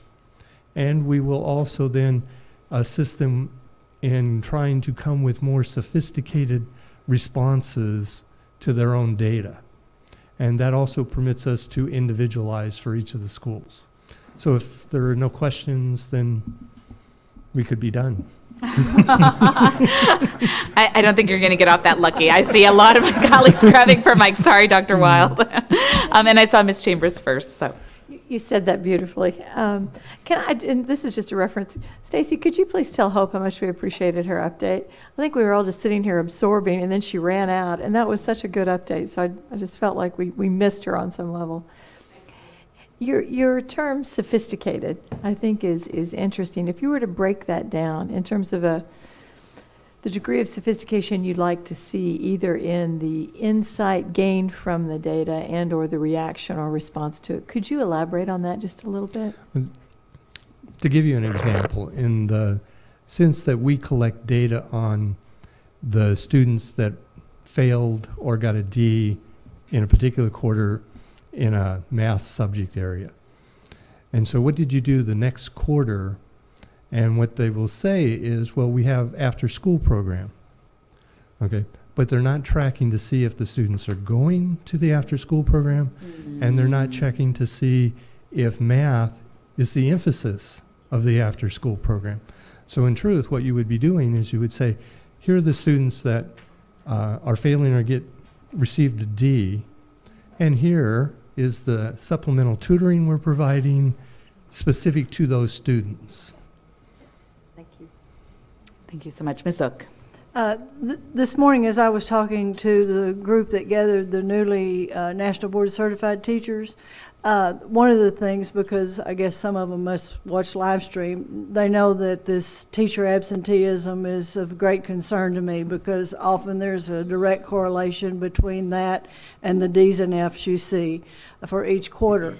And they were concerned because they said it reflects badly on them and their profession if they're in a district where this is an issue. I've been sort of brainstorming about that. I wonder, have we thought about, one, having a teacher with good attendance and like mentor a teacher who isn't attending frequently or regularly? And two, have we thought about encouraging the districts where this is an issue of over the summertime assigning those staff to different teachers, maybe with different principals, and if there's a group, a covey, a cauldron, whatever, of teachers that, well, it's okay because, you know, these other 5 are doing it too, and so I don't know, but I know Mr. Guess has made a proposal which is encouraging and punitive over in Pulaski County, which I'm sure he'll present to his new board when they come on board. But does your committee and your now non-silo groups, do y'all brainstorm about the different things that we can do as a agency and that we can encourage as a board along those lines, things that maybe they're already being done and they didn't work? I don't know, I'm asking. Let's also keep in mind that teacher absenteeism in many cases could be directly related to the amount of support the teacher is feeling.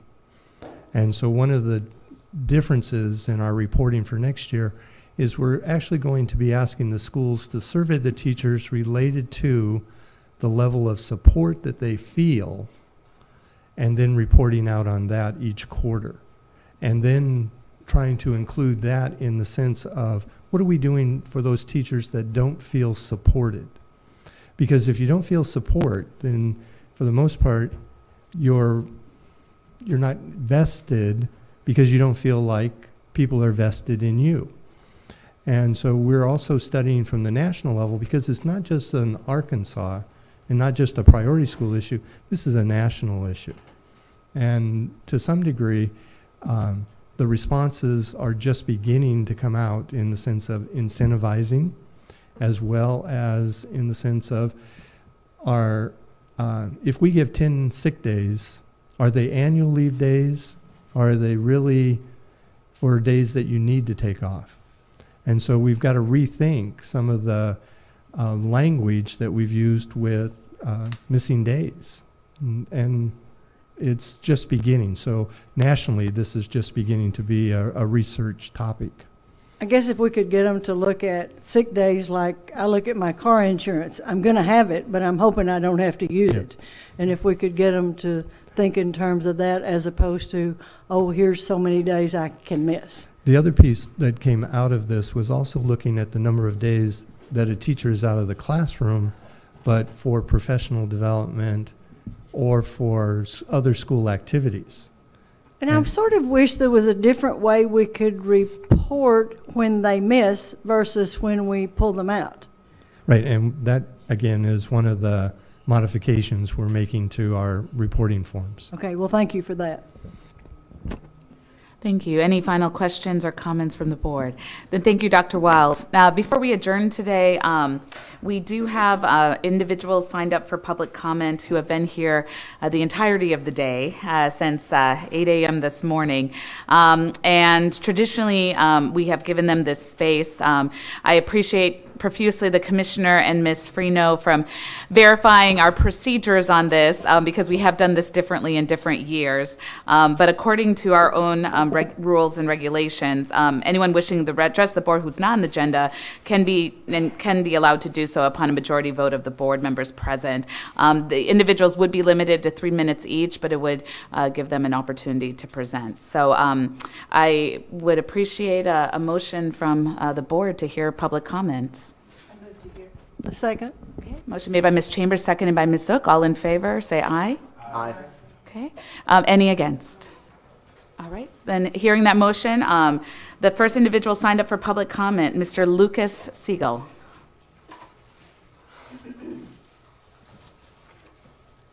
Unfortunately, he had to leave. Okay. Yeah. Thank you. So the second person we have signed up, Violet Graham or Gresham. Unfortunately, Violet Gresham had to leave as well, but she gave me the transcript of what she wanted to say. And so Thank with you. your permission, I'd like to read it. Of course. Thank you. My name is Reverend Marie Maynard O'Connell. I'm a minister in the Presbyterian Church here in the Presbytery of Arkansas, and I know Violet as a fellow board member for the Center of Artistic Revolution, which is an LGBTQ civil rights organization dedicated to equal rights for all Arkansans, but particularly lesbian, gay, and transgender individuals. And so this is what Violet wanted to say. Greetings. My name is Violet. I'm a former student of Pulaski County, Central High, and now a college local. I've lived in Arkansas all 20 years of my life. I call this beautiful state my home just like all of you. However, something sets me apart from y'all. I'm transgender. A trans woman, to be specific, meaning I was assigned male at birth, but I've always known I wasn't a boy, and I have become a girl legally and medically. I transitioned in high school. It wasn't easy. It was hell. In fact, I grew up loving school, but by the time I was in high school, I was sick of it. It became a place I dreaded. Students would call me names, threaten me, and harass me in the boys' restroom because I looked like a girl. To make matters worse, the faculty wouldn't allow me in the girls' restroom because I was transgender. My only option was a bathroom located in the nurse's office that was out of my way. So I stopped using the school's restroom altogether. This isn't the only horror story I've heard. Trans students all around Arkansas have faced oppression. And I find it ironic. In kindergarten, we're taught to grow up and be what we want to be. But we trans people face persecution in school when we are our authentic self. To add insult to injury, we have bullying on an institutional level by Governor Asa Hutchinson. The governor has told Arkansas schools to ignore the federal government statement on allowing trans students to use the restroom they prefer. But I advise against this. We cannot allow our leaders to persuade us in legalizing institutional oppression. Asa says there is no recognizable problem in Arkansas on this issue. But as a trans woman, I can tell you he is wrong and not listening to the trans community. So I ask the board to take action and implement safety measures for trans students and their basic human rights to use the bathroom they choose. I also ask the board to facilitate a conversation between trans youth, the people who are actually affected by this decision, and Asa, so that he can understand who he is hurting. As a clergy member on the CAR board, the reason why I'm there, because a lot of people find it very strange that a minister would be this committed to the transgender community, is because I feel that we have to protect our children, especially the most vulnerable children among us. I wanted to share with you the statistics that made me realize I had to do something. LGB, lesbian, gay, and bisexual youth are 4 times more likely to attempt suicide than their straight peers.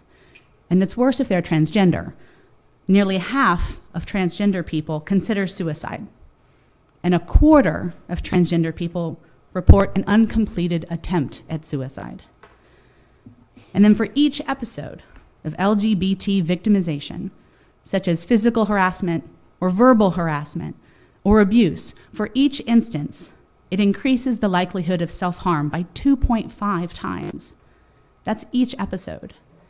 And what we have here, whether you believe it's for politics or not, is our government suggesting that we ignore the plight of trans students in our schools when the statistics show us that they are among the most unheard and the ones most in danger.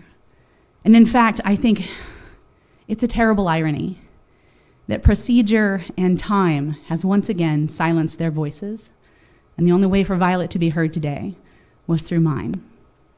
I would ask you to please think about encouraging the governor to put together a task force to hear the actual students, because they have names and faces and we know who they are, to speak to him about the impact of his disregarding the suggestions from the Department of Justice and the Department of Education. Thank you. Thank you. Thank you, Reverend O'Connell. And then I've counted that testimony as both for yours as well as for Ms. Graham. So they stayed under their 6 minutes total between the two. The next person I have signed up is Kendra Johnson. Good afternoon, and thank you for allowing me to testify here today. I'm glad. I know that you've had a long day, and I appreciate you making room in the agenda. My name is Kendra Johnson, and I represent the Human Rights Campaign here in Arkansas. We're the nation's largest civil rights organization for lesbians, gays, bisexual, and transgender people, and we work for equality in institutions like schools and universities. I want to talk a little bit about the same issue that Violet presented on and Reverend Maria O'Connell, which is the coordinated legal attack on transgender students in Arkansas and around the country. Since the Department of Justice issued its guidance on May 13th, 2016, 21 states, including Arkansas, have joined in various federal lawsuits challenging the Obama administration's directive. If these lawsuits were to succeed, they would directly and indirectly make the lives of transgender students more difficult in schools where they should be learning and growing to be citizens of Arkansas. Title IX prohibits sex discrimination as a matter of law, and it clearly protects students on the basis of gender identity and sexual orientation, as evidenced by recent case law, Department of Education guidance, and school district settlements, which all support this meaning. This guidance from the Obama administration, therefore, is not executive overreach to advance a social agenda, but rather a legal obligation that has always been on those charged with educating the leaders of tomorrow. Moreover, the action from Attorney General Rutledge would appear to be in direct conflict with Arkansas's enumerated anti-bullying policy and would certainly contribute to more bullying than these transgender students already face. For these reasons, I'm here today actually to ask that the State Board of Education take an official stance on this issue in favor of equality and dignity for all students, no matter who they are. We are also sending, the HRC is also sending a formal request to the Governor Hutchinson for a meeting so he can sit down with transgender students and understand the issues that they face every day when they're merely attempting to get an education and to thrive in life. We must ensure that every student, including transgender students, has the opportunity to receive a safe, quality education, and we must continue to lead and teach by example. I thank you for your time today. I have a much longer statement, but given that I know you've had a very long day, I'm just gonna deliver it for you to have personally and to read separately, if that's okay. Thank you. And you kept exactly to 3 minutes. Thank you. Thank you, Ms. Johnson. And finally, I have Jose Gutierrez signed up. He had to leave as well. All right. So that's our public comment period. And that's not an action agenda item, but at the same time, if any individuals on the board wanted to ask questions or speak amongst each other, then we have the ability to do so. I just wanted to thank you. I didn't know we had people waiting all day to make public comment, and I'm sorry that not everyone was able to be here, but so appreciate you representing their voice and appreciate the material that you would have for us to consider and to think about in our responsibility and role on the board. Yes, and I'd want to echo that as well, and just to say to the commissioner, I guess, of if there is any way that could be lifted up. Obviously, it's not a position of the entire board. I guess this would be my own personally. If there is an opportunity for the governor to meet and with these individuals, with individual students, then that would be just something. Again, at a personal level, individual board member. Do not speak on behalf of the whole board, but would appreciate if the governor could hear this others' perspective to obviously a very difficult and yet important conversation. I'll make the governor aware of the comments and the request. Thank you. I appreciate it, Commissioner. And with that, then I would entertain a motion to adjourn. So moved. Okay. So motion made by Dr. Barr, seconded by Dr. Hill. All in favor? Thank you all so much. I know this was a challenging 2 days. Thank you, everybody. And thank you to the entire ADE staff who's devoted 2 full business days. I hope today's travel home is easier. Thank you.